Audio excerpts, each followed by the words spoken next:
आदिकवये मुह्यन्ते यं सूरयः तेजो वारिमृदां यथा विनिमयो यत्र सर्गो मृषा धाम्ना स्वेन सदा निरस्तकुहकं सत्यं परं धीमहि यं प्रव्रजन्तमनुपेतमपेतकृत्यं द्वैपायनो विरहकातर आजुहाव पुत्रेति तन्मयतया तरवोऽपि नेदुः तं सर्वभूतहृदयं मुनिमानतोऽस्मि निगमकल्पतरोर्गलितं फलं शुकमुखादमृतद्रवसंयुतं पिबत भागवतं रसमालयं मुहुरहो रसिका भुवि भावुकाः ಹರಿಕಥಾಮೃತಸಾರ ಗುರುಗಳ ಕರುಣದಿಂದಾಪನಿತು ಪೇಳುವೆ ಪರಮ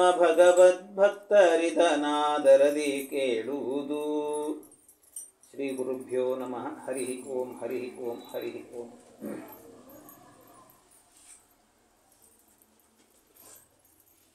ಪ್ರಳಯ ಎನ್ನುವಂಥದ್ದರ ಚಿಂತನೆಯನ್ನು ಮಾಡಿ, ಲಯ ಚಿಂತನೆಯನ್ನು ಮಾಡಿ, ಕೊನೆಗೆ ಮತ್ತೆ ಸಂಸಾರಕ್ಕೆ ಬರದೇ ಇರುವಂತೆ ಮೋಕ್ಷಕ್ಕೆ ಹೋಗ್ತಾನೆ ಜೀವ ಅಂತ ಈ ರೀತಿ ಹೇಳಿದರು. ಕೊನೆಗೆ ಮುಕ್ತಿಪುರದ ವಾಸುದೇವ, ಆ ವಾಸುದೇವ ನಮ್ಮ ಇಚ್ಛಾವರಣವನ್ನು ಸರಿಸುವಂಥವನವನು, ಇಚ್ಛಾವರಣವನ್ನು ಸರಿಸಿ ಮೋಕ್ಷವನ್ನು ಕೊಡ್ತಾನೆ ಅಂತ ಅಷ್ಟಕ್ಕೆ ಇಲ್ಲಿ ದ್ವಿತೀಯ ಸ್ಕಂದದಲ್ಲಿ ನಿಲ್ಲಿಸಿಕೊಂಡಿದ್ದಾರೆ. ಇನ್ನು ಆ ಮೋಕ್ಷದ ವಿವರಣೆ ಅನ್ನುವಂಥದ್ದನ್ನೇನು ಇಲ್ಲಿ ಕೊಟ್ಟಿಲ್ಲ. ಆದರೂ ಈಗ ಮೋಕ್ಷ ಅಂತ ಬಂದದ್ರಿಂದ ಪ್ರಾಸಂಗಿಕವಾಗಿ ಆ ಮೋಕ್ಷದ ಬಗ್ಗೆ ಹೇಳಿ ಸ್ವಲ್ಪ ಅದರ ಬಗ್ಗೆ ಇಂಟ್ರಡಕ್ಷನ್ ಕೊಟ್ಟು ಮುಂದೆ ಹೋಗ್ತೇನೆ. ಈ ಮೋಕ್ಷ ಅನ್ನುವಂಥದ್ದನ್ನು ಪರಮಾತ್ಮ, ನಾನು ಹೇಳಿದೆ, ಕೇಚಿದ್ ಅತ್ರೈವ ಮುಚ್ಯಂತೆ ಅಂತ ಹೇಳಿದೆ. ಕೆಲವರೆಲ್ಲ ಏನು ಅಂದರೆ ಇಲ್ಲೇ ಮೋಕ್ಷವನ್ನು ಪಡೀತಾರೆ ಅಂತ, ಇಲ್ಲೇ ಮೋಕ್ಷ ಪಡಿ. ಆದರೆ ಅವ್ರ ಜೊತೆಗೆ ಕಾಂಟ್ಯಾಕ್ಟ್ ಇರಲ್ಲ. ನಮಗೆ ನಮ್ಮ ಹತ್ತಿರದಲ್ಲೇ ಇದ್ದರೂ ಕೂಡ ಅವರ ಜೊತೆ ಕಾಂಟ್ಯಾಕ್ಟ್ ಇರಲ್ಲ. ನ ಪ್ರೇತ್ಯ ಸಂಜ್ಞಾನ್ ಅಂದರೆ ಅವರಿಗೂ ನಮಗೂ ಕೂಡ ಕಮ್ಯುನಿಕೇಷನ್ ಇರೋದಿಲ್ಲ ಅಂತ, ಹಾಗಿರ್ತಾರೆ ಅಂತ. ಈ ಮೋಕ್ಷ ಅನ್ನುವಂಥದ್ದು ಶಾಸ್ತ್ರದಲ್ಲಿ ಹೇಳಿರುವಂಥದ್ದು 4 ವಿಧವಾದಂಥ ಮೋಕ್ಷವನ್ನು ಹೇಳಿದ್ದಾರೆ. 4 ವಿಧ ಮೋಕ್ಷ ಯಾವುದು ಅಂತ ಹೇಳಿದರೆ, ಒಂದೊಂದು ಕೂಡ ಒಂದು ಸಾರೂಪ್ಯ ಮೋಕ್ಷ ಅಂತ ಒಂದಿದೆ, ಇನ್ನೊಂದು ಸಾಮೀಪ್ಯ ಅಂತ ಒಂದಿದೆ, ಇನ್ನೊಂದು ಸಾಲೋಕ್ಯ ಅಂತ, ಮತ್ತೊಂದು ಸಾಯುಜ್ಯ ಅಂತ. 4 ವಿಧವಾದಂಥ ಮೋಕ್ಷ ಎನ್ನುವಂಥದ್ದಿದೆ. ಸಾರೂಪ್ಯ ಮೋಕ್ಷ ಅಂತ ಹೇಳಿದರೆ ಅದರ ಅರ್ಥ ಏನು ಅಂದರೆ ಸಮಾನವಾದ ರೂಪ ಅಂತ ಅರ್ಥ. ಸಮಾನವಾದ ರೂಪ ಮೋಕ್ಷ ಅಂತ ಹೇಳಿದರೆ, ಸಾರೂಪ್ಯ ಮೋಕ್ಷ ಅಂತಂದರೆ ಸಮಾನ ರೂಪ ಅಂದರೆ ಭಗವಂತ ಹೇಗಿರ್ತಾನೋ ಹಾಗೆ ಇರುವಂಥದ್ದು. ಹಾಗೆ ಭಗವಂತನಿಗೇನಿದೆ, 4 ಕೈಗಳಿದ್ದಾವೆ. ಒಂದು ಚತುರ್ಬಾಹು ಅಂತ ಹೇಳ್ತಾರೆ. 4 ಕೈಗಳಿದ್ದಾವೆ ಅವನಿಗೆ, 4 ಕೈ. ಆಮೇಲೆ ಅವನು ಕಿರೀಟ ಧಾರಣೆ ಮಾಡಿರ್ತಾನೆ ಪರಮಾತ್ಮ. ಅವನು ಹೇಗೆ ಶಂಖ ಚಕ್ರ ಗದಾ ಪದ್ಮ ಧಾರಣೆ ಮಾಡಿರ್ತಾನೆ, ಹಾಗೆ ಧಾರಣೆ ಮಾಡಿಕೊಂಡು ಎಲ್ಲ ಕಡೆ ಓಡಾಡ್ಕೊಂಡಿರ್ತಾರೆ. ಇದು ಸಾರೂಪ್ಯ ಅನ್ನುವಂಥ ಮೋಕ್ಷ. ಈ ಸಾರೂಪ್ಯ ಮೋಕ್ಷ ಎನ್ನುವಂಥದ್ದು ಅಲ್ಲೇ ಹೋಗಬೇಕು ಅಂತಿಲ್ಲ, ಅವ್ರು ಇಲ್ಲೂ ಇರ್ತಾರಂತೆ. ಆ ಮೋಕ್ಷದ ಆನಂದ ಇರ್ತದೆ ಅವರಿಗೆ. ಮೋಕ್ಷದ ಲೋಕದಲ್ಲೇ ಇರಬೇಕು ಅಂತಿಲ್ಲ, ಆ ಮೋಕ್ಷದ ಆನಂದ ಇರ್ತದೆ. ಇಲ್ಲೇ ಸುತ್ತಮುತ್ತಲು ಓಡಾಡಿಕೊಂಡೇ ಇರ್ತಾರಂತವ್ರು. ಹಾಗೆ ಅದು ಒಂದು ಸಾರೂಪ್ಯ ಅನ್ನುವಂಥ ಒಂದು ಮೋಕ್ಷ ಅಂತ ಹೇಳ್ತಾರೆ. ಈ ಸಾರೂಪ್ಯ ಮೋಕ್ಷ ಹಾಗಾದರೆ ದೇವರಿದ್ದಂತೆ ಇರ್ತಾರೆ ಅಂದರೆ, ಅಕಸ್ಮಾತ್ ನಮ್ಮ ಕಣ್ಣಿಗೆ ಉಳಿದಿಲ್ಲ ಅವರು, ಆದರೂ ಎಲ್ಲೋ ಕಣ್ಣಿಗೆ ಬಿದ್ದಾಗ ಅವ್ರು ನೋಡ್ಲಿಕ್ಕೆ ದೇವರಂತೆ ಕಾಣ್ತಾರೆ. ಯಾಕೆಂದ್ರೆ 4 ಕೈ ಇರ್ತದೆ, ಶಂಖ ಚಕ್ರ ಗದಾ ಪದ್ಮ ಹಿಡಿದಿರ್ತಾರೆ, ಕಿರೀಟ ಎಲ್ಲ ನೋಡ್ಬೇಕಾದ್ರೆ ದೇವರಂತೆ ಕಾಣ್ತಾರೆ.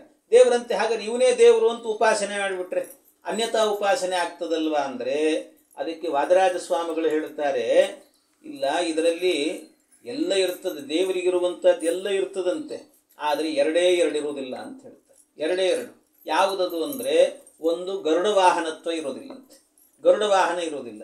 ಇನ್ನೊಂದು ಹೃದಯದಲ್ಲಿ ಶ್ರೀವತ್ಸ ಅನ್ನುವ ಚಿಹ್ನೆ ಇರೋದಿಲ್ಲ ಅಂತ ಅವ್ರಿಗೆ ಅದಿರಲ್ಲ. ಭಗವಂತನಿಗೆ ಮಾತ್ರ ಅದಿರ್ತದೆ.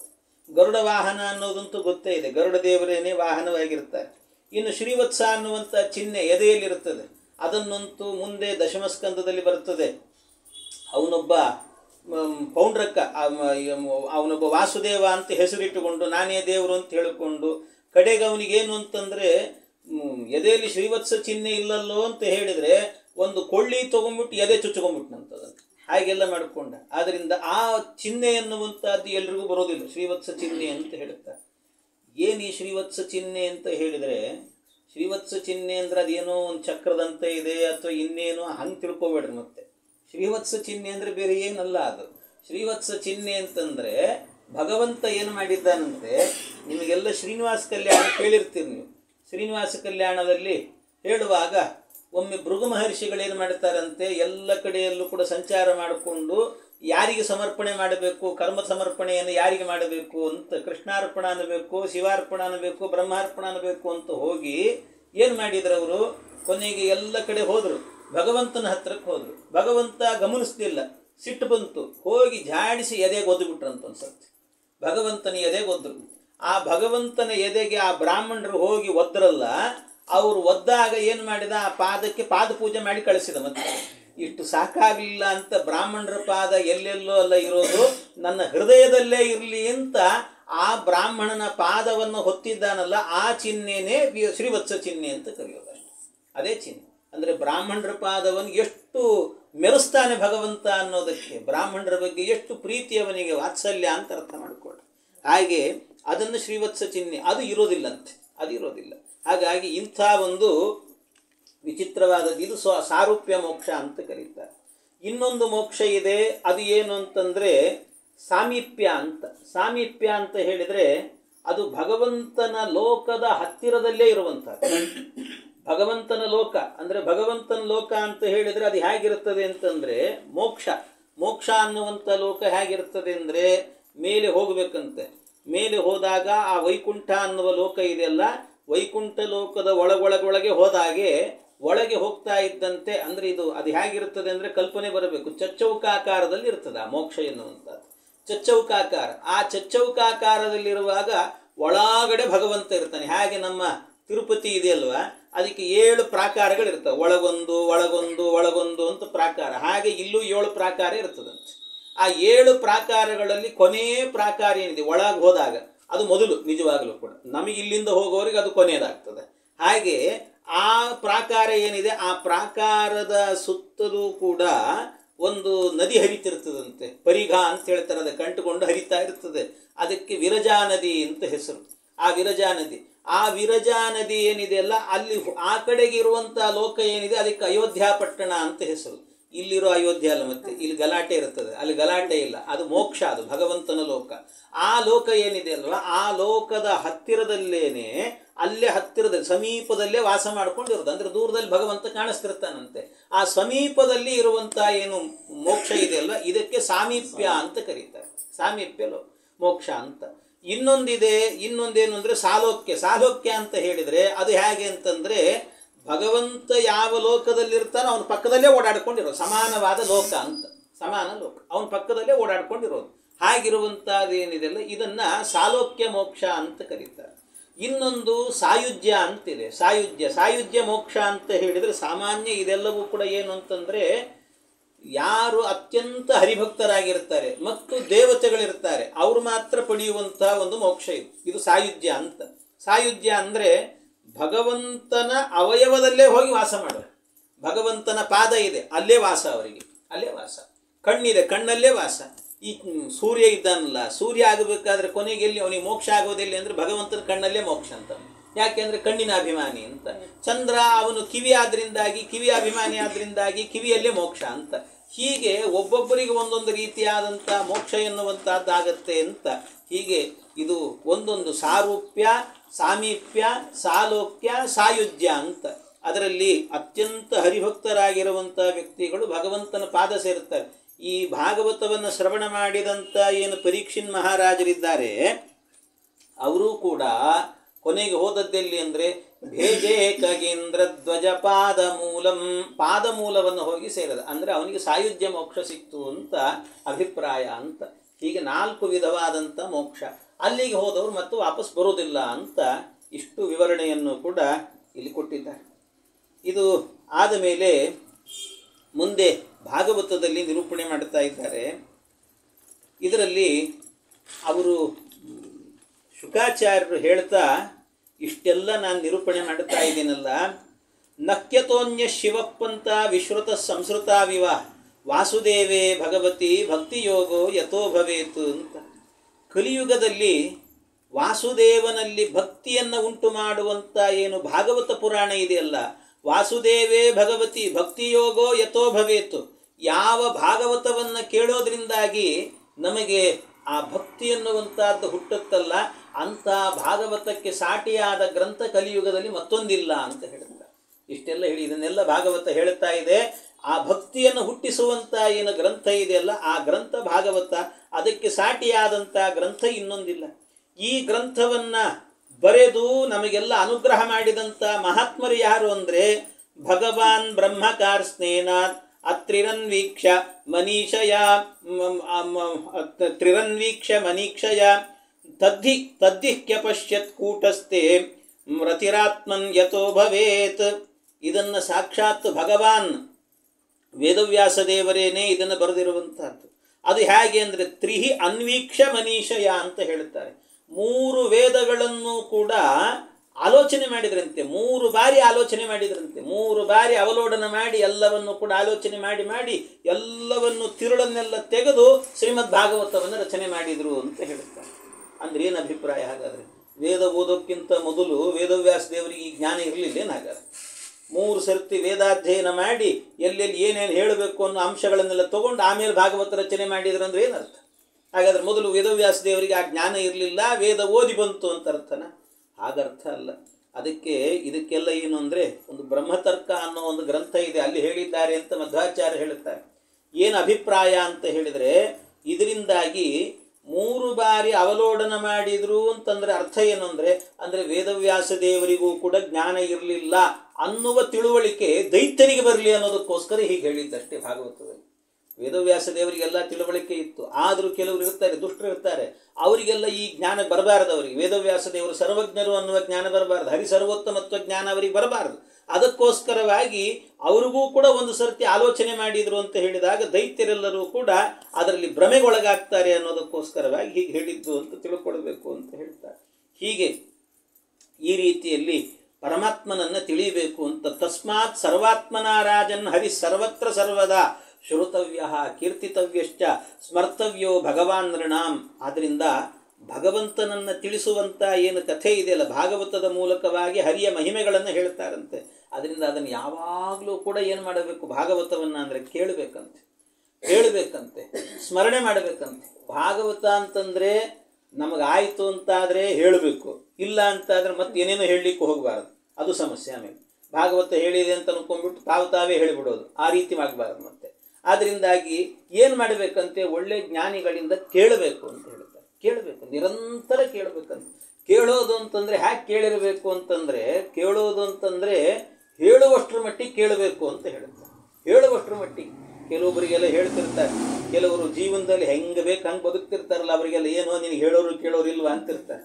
ಏನು ಹೇಳೋರು ಕೇಳೋರಿಲ್ವಾ ಅಂದರೆ ನಿನಗೆ ಕೇಳಿಲ್ವಾ ನೀನು, ಭಾಗವತ ಹೇಳುವಷ್ಟು ಕೇಳಿಲ್ವಾ ನೀನು ಅಂತ ಅಭಿಪ್ರಾಯ. ಅದು ಅಂದ್ರೆ ಅರ್ಥ ಏನು ಅಂತಂದರೆ, ಹೇಳುವಷ್ಟು ಕೇಳಬೇಕು ಅಂತಂದರೆ ಆ ಶ್ರದ್ಧೆ ಇರಬೇಕು ಅದರಲ್ಲಿ ಅಂತ. ಕೆಲವೊಬ್ರು ಇರ್ತಾರೆ, ದಿನನಿತ್ಯ ಉಪನ್ಯಾಸಕ್ಕೆ ಬರ್ತಿರ್ತಾರೆ, ಪ್ರತಿನಿತ್ಯ ಉಪನ್ಯಾಸಕ್ಕೆ ಬರೋರು ಇರ್ತಾರೆ. ಅವರು ಬಂದು ಕೇಳ್ತಿರ್ತಾರೆ. ಕೇಳುವಾಗ ಅವತ್ತು ಒಂದು ದಿವಸ ಏನೋ ಭಾರಿ ಅರ್ಥ ಆಗಿಬಿಟ್ಟಿರ್ತದೆ ಅವ್ರಿಗೆ. ಅವ್ರ ಪಕ್ಕದ ಮನೆಯವ್ರು ಯಾರೂ ಬಂದಿರೋದಿಲ್ಲ, ಅವತ್ತು ಪಕ್ಕದ ಮನೆಯವ್ರು ಬಂದಿರೋದಿಲ್ಲ. ಪಾಪ ಆ ಪಕ್ಕದ ಮನೆಯವ್ರು ಬಂದಿಲ್ಲ ಅಂದ ಕೂಡಲೇ ಅವ್ರಿಗೆ ಹೋಗಿ ಹೇಳ್ತಾರೆ ಇವರು, ಏನು ಉಪನ್ಯಾಸ ರೀ ಇವತ್ತು ಆಚಾರ್ಯ ಹೇಳಿದ್ದು, ಭಾರಿ ಅದ್ಭುತವಾಗಿತ್ತು ಅಂತ. ಹೌದು, ಏನ್ರಿ ಅಂಥದ್ದು ಏನು ಹೇಳಿದರು? ಅದು ನಾವು ಹೇಳಲಿಕ್ಕೆ ಅವ್ರ ಬಾಯಿಲೆ ಕೇಳಬೇಕದನ್ನು. ಅಂದ್ರೆ ಅರ್ಥ ಏನು ಅಂದರೆ ನೀವು ಹೇಳೋದು ಕೇಳಿಲ್ಲ ಅಂತ ಅರ್ಥ. ಅದರಿಂದ ಹೇಳುವಷ್ಟು ಕೇಳಬೇಕು. ಅದರಿಂದ ಕೇಳೋದು ಭಾಗವತ ಅನ್ನೋದನ್ನು ಹೇಗೆ ಕೇಳಬೇಕು ಅಂದರೆ ಹೇಳುವಷ್ಟು ಕೇಳಬೇಕು ಅಂತ ಹೇಳ್ತಾರೆ. ಅದರಿಂದ ಶ್ರೋತವ್ಯ ಕೀರ್ತಿತವ್ಯಶ್ಚ ಸ್ಮರ್ತವ್ಯೋ ಭಗವಾನ್ ನೃಣಾಂ. ಇದನ್ನು ನಿರಂತರವಾಗಿ ಪಿಬಂತಿಯೇ ಭಗವತ ಆತ್ಮನಃ ಸತಾಂ ಕಥಾಮೃತಂ ಶ್ರವಣ ಪುಟೇಶು ಸಂವೃತಂ ಪುನಂತಿ ತೇ ವಿಷಯ ವಿದೂಷಿತಾಶಯಂ ವ್ರಜಂತಿ ತಚ್ಚರಣ ಸರೋರುಹಾಂತಿಕಂ. ಈ ಹರಿಕಥಾಮೃತ ಎನ್ನುವಂಥದ್ದು ಕಿವಿಯ ಬೊಗಸೆಗಳಿಂದಾಗಿ ಎತ್ತಿ ಪಾನ ಮಾಡಬೇಕಂತೆ. ಅದನ್ನು ಎತ್ತಿಕೊಂಡು ಪಾನ ಮಾಡಬೇಕು. ಅದನ್ನು ಪಾನ ಮಾಡ್ತಾ ಇದ್ದರೆ, ಈ ಹರಿಕಥಾಮೃತ ಭಾಗವತ ಹೇಳುವಂಥ ಹರಿಕಥಾಮೃತವನ್ನು ಪಾನ ಮಾಡ್ತಾ ಇದ್ದರೆ ವಿಷಯ ಭೋಗದ ಕಡೆಗೆ ಮನಸ್ಸು ಹೋಗೋದಿಲ್ಲಂತೆ, ಯಾವಾಗಲೂ ಶುದ್ಧವಾಗಿರುತ್ತದಂತೆ, ಹರಿಪಾದ ಕಮಲವನ್ನೇ ಸೇರಬೇಕು ಅಂತ ಯೋಚನೆ ಮಾಡ್ತಿರ್ತದಂತೆ. ಅದರಿಂದಾಗಿ ಈ ಭಾಗವತವನ್ನು ಯಾರು ನಿರಂತರ ಜೀವನದ ಉದ್ದಕ್ಕೂ ಕೇಳ್ತಾರಲ್ಲ ಅಂಥವರಿಗೇನಾಗತ್ತೆ ಅಂದರೆ ಮೋಕ್ಷವೇ ಸಿಗತ್ತೆ ಅಂತ ಹೇಳ್ತಾರೆ. ಇಷ್ಟನ್ನು ಹೇಳಿ ಮತ್ತು ಮುಂದೆ ಹೇಳ್ತಾ ಇದ್ದಾರೆ, ಇನ್ನೂ ಕೆಲವೆಲ್ಲ ಇದೆ, ಕೆಲವು ದೇವತೆಗಳಿದ್ದಾರೆ, ಆ ದೇವತೆಗಳನ್ನು ಉಪಾಸನೆ ಮಾಡಬೇಕು. ಯಾವ ರೀತಿ ಅಂತ ಹೇಳಿದರೆ, ಒಬ್ಬೊಬ್ಬರಿಗೆ ಒಂದೊಂದು ಬಯಕೆ ಇರ್ತದೆ ಜೀವನದಲ್ಲಿ, ಯಾರ್ಯಾರಿಗೆ ಏನೇನು ಬಯಕೆ ಇರ್ತದೋ ಅದರಂತೆ ಉಪಾಸನೆ ಮಾಡುತ್ತಾ ಹೋಗಬೇಕು ಅಂತ ಅದಕ್ಕೆ ಹೇಳುತ್ತಾರೆ. ಏನು ಅಂದರೆ, ಬ್ರಹ್ಮವರ್ಚಸ ಕಾಮಸ್ತು ಯಜೇತ ಬ್ರಹ್ಮಣಸ್ಪತಿಂ ಇಂದ್ರಮಿಂದ್ರಿಯ ಕಾಮಸ್ತು ಪ್ರಜಾಕಾಮ ಪ್ರಜಾಪತೀನ್ ದೇವೀಂ ಮಾಯಾಂತು ಶ್ರೀಕಾಮಃ ತೇಜಸ್ಕಾಮೋ ವಿಭಾವಸುಂ ವಸುಕಾಮೋ ವಸೂನ್ ರುದ್ರಾನ್ ವೀರ್ಯಕಾಮಸ್ತು ವೀರ್ಯವಾನ್. ಇವರನ್ನೆಲ್ಲ ಚಿಂತನೆ ಮಾಡಿರಿ ಅಂತ. ಕೆಲವೊಬ್ಬರಿಗೆ ಏನಿರ್ತದೆ ಅಂತಂದರೆ, ಒಳ್ಳೆ ನಮಗೆ ವರ್ಚಸ್ಸಿರಬೇಕು, ಬ್ರಹ್ಮವರ್ಚಸ್ಸು ಬರಬೇಕು ಅಂತ ಹೇಳ್ತಾರೆ. ಆ ಬ್ರಹ್ಮವರ್ಚಸ್ಸು ಬರುವಂಥದ್ದು ಯಾವುದರಿಂದ ಅಂತಂದರೆ, ನಿರಂತರ ಗಾಯತ್ರಿ ಮಂತ್ರದ ಜಪದಿಂದ ಬರುವಂಥದ್ದು. ಗಾಯತ್ರಿ ಮಂತ್ರದ ಶಕ್ತಿ ಇದೆಯಲ್ವಾ, ಆ ಶಕ್ತಿಯಿಂದಾಗಿ ಅದ್ಭುತವಾಗಿರುವಂಥ ಬ್ರಹ್ಮವರ್ಚಸ್ಸು ಎನ್ನುವಂಥದ್ದು ಬರ್ತದೆ. ಒಳ್ಳೆ ಬ್ರಹ್ಮವರ್ಚಸ್ಸು ಅಂತ. ಆ ವರ್ಚಸ್ಸು ನೋಡಿದರೆ ಯಾರಾದರೂ ಒಬ್ಬ ಸಣ್ಣ ವ್ಯಕ್ತಿ ಆಗಿದ್ದರೂ ಕೂಡ ಅವನಲ್ಲಿ ಒಳ್ಳೆ ಬ್ರಹ್ಮವರ್ಚಸ್ಸಿತ್ತು ಅಂತ ಆದರೆ ಅವನು ಎದುರಿಗೆ ಹೆಜ್ಜೆ ಇಡಬೇಕಾದ್ರೆ ಒಂದು ಹೆಜ್ಜೆ ಹಿಂದಿಟ್ಕೊಂಡೇ ಓಡಾಡ್ತಾನಂತೆ, ಅವನು ಎದುರಿಗೂ ಬರಲಿಕ್ಕೆ ಹೋಗೋದಿಲ್ಲ ಅಂತ ಹೇಳ್ತಾರೆ. ಈ ಒಂದು ದುಷ್ಯಂತ ಅಂತ ಒಬ್ಬ ರಾಜ, ದುಷ್ಯಂತ, ಈ ಶಕುಂತಲೆ ಅಂತ ಒಂದು ಕಥೆ ಬರ್ತದೆ. ಆ ದುಷ್ಯಂತ ರಾಜ ಏನು ಮಾಡಿದ್ನಂತೆ, ಒಂದು ಸರ್ತಿ ಬೇಟೆ ಆಡಲಿಕ್ಕೆ ಅಂತ ಕಣ್ವ ಮಹರ್ಷಿಗಳ ಆಶ್ರಮಕ್ಕೆ ಹೋಗಿದ್ನಂತೆ. ಆ ಕಣ್ವ ಋಷಿಗಳ ಆಶ್ರಮದಲ್ಲಿ ಒಂದು ಜಿಂಕೆಯನ್ನು ಬೇಟೆ ಆಡಲಿಕ್ಕೆ ಅಂತ ಬಾಣ ಹಿಡ್ಕೊಂಡೇ ನಿಂತಿದ್ದಂತ. ಮುಂದೆ ಹೋಗ್ತಿದ್ದಂತೆ ಜಿಂಕೆಗೆ ಹೊಡಿಲಿಕ್ಕೆ ಅಂತ. ಆಗ ಒಂದು ಸಣ್ಣ ಒಟು ಆ ಒಟು ಎದುರಿಗೆ ಬಂದಂತೆ. ರಾಜನ್ ನೋಡಿದ್ನಂತ ಒಂದು ಸರ್ತಿ. ನೋಡುವಾಗ ಸಿಟ್ಟು ಬಂತವನಿಗೆ. ಸಿಟ್ಟು ಬಂದು ಆಶ್ರಮ ಮೃಗೋಯಂ ನಹಂತವ್ಯ ಅಂತಂದಂತ ಒಂದು ಸರ್ತಿ. ಅಂದರೆ ಇದು ಆಶ್ರಮಕ್ಕೆ ಸೇರಿದಂಥ ಮೃಗ, ಇದು ಜಿಂಕೆ, ಅದನ್ನು ಕೊಲ್ಲಬಾರ್ದದನ್ನು, ಅದು ಪಾಪ, ನೀನು ಮಾಡ್ಲಿಕ್ಕೆ ಹೋಗಬೇಡ ಅಂತ ಒಂದು ಸರ್ತಿ ಕಣ್ಣು ಕೆಂಪು ಮಾಡಿಕೊಂಡು ಆ ಸಣ್ಣ ಹುಡುಗ ಹೇಳಿದರೆ ಈ ದುಷ್ಯಂತ ರಾಜ ಒಂದು ಹೆಜ್ಜೆ ಹಿಂದಕ್ಕಿಟ್ನಂತ ಒಂದು ಸರ್ತಿ. ಅಂದರೆ ಯಾಕೆ ಅಂತಂದರೆ ಅವನಲ್ಲಿದ್ದಂಥ ಒಂದು ಬ್ರಹ್ಮವರ್ಚಸ್ಸು ಅಂತ ಹೇಳ್ತಾರೆ. ಬ್ರಹ್ಮವರ್ಚಸ್ಸು ಅಷ್ಟ್ಯಾಕೆ ನಮಗೆ ಈ ಏನು ಶಮೀಕ ಋಷಿಗಳ ಮಕ್ಕಳು ಆ ಶೃಂಗಿಗಳು ಪರೀಕ್ಷನ್ ಮಹಾರಾಜನಿಗೆ ಶಾಪ ಕೊಟ್ಟರು. 7 ದಿವಸದಲ್ಲಿ ತಕ್ಷಕ ಕಚ್ಚಿ ಸಾಯಲಿ ಅಂತ ಶಾಪ ಕೊಟ್ಟರು. ನಮ್ಮಂಥವರಾಗಿದ್ದರೆ ಏನು ಮಾಡ್ತಿದ್ವಿ ಹೇಳಿ? ಶಾಪ ಕೊಟ್ಟಿದ್ರೆ ನನ್ನನ್ನು 7 ದಿವಸ ಆದಮೇಲೆ ಸಾಯಬೇಕು ಅಂತ ನೀ ಶಾಪ ಕೊಟ್ಟಿಲ್ಲ, ನೀನು 7 ನಿಮಿಷದಲ್ಲಿ ಮುಗಿಸ್ತೀನಿ ಅಂತ ಹೋಗಿಬಿಡ್ತಿದ್ವಿ ನಾವು. ಕೈಯಲ್ಲೇನು ಹಿಡ್ಕೊಂಡೇ ಹೋಗಿಬಿಡ್ತಿದ್ವಿ.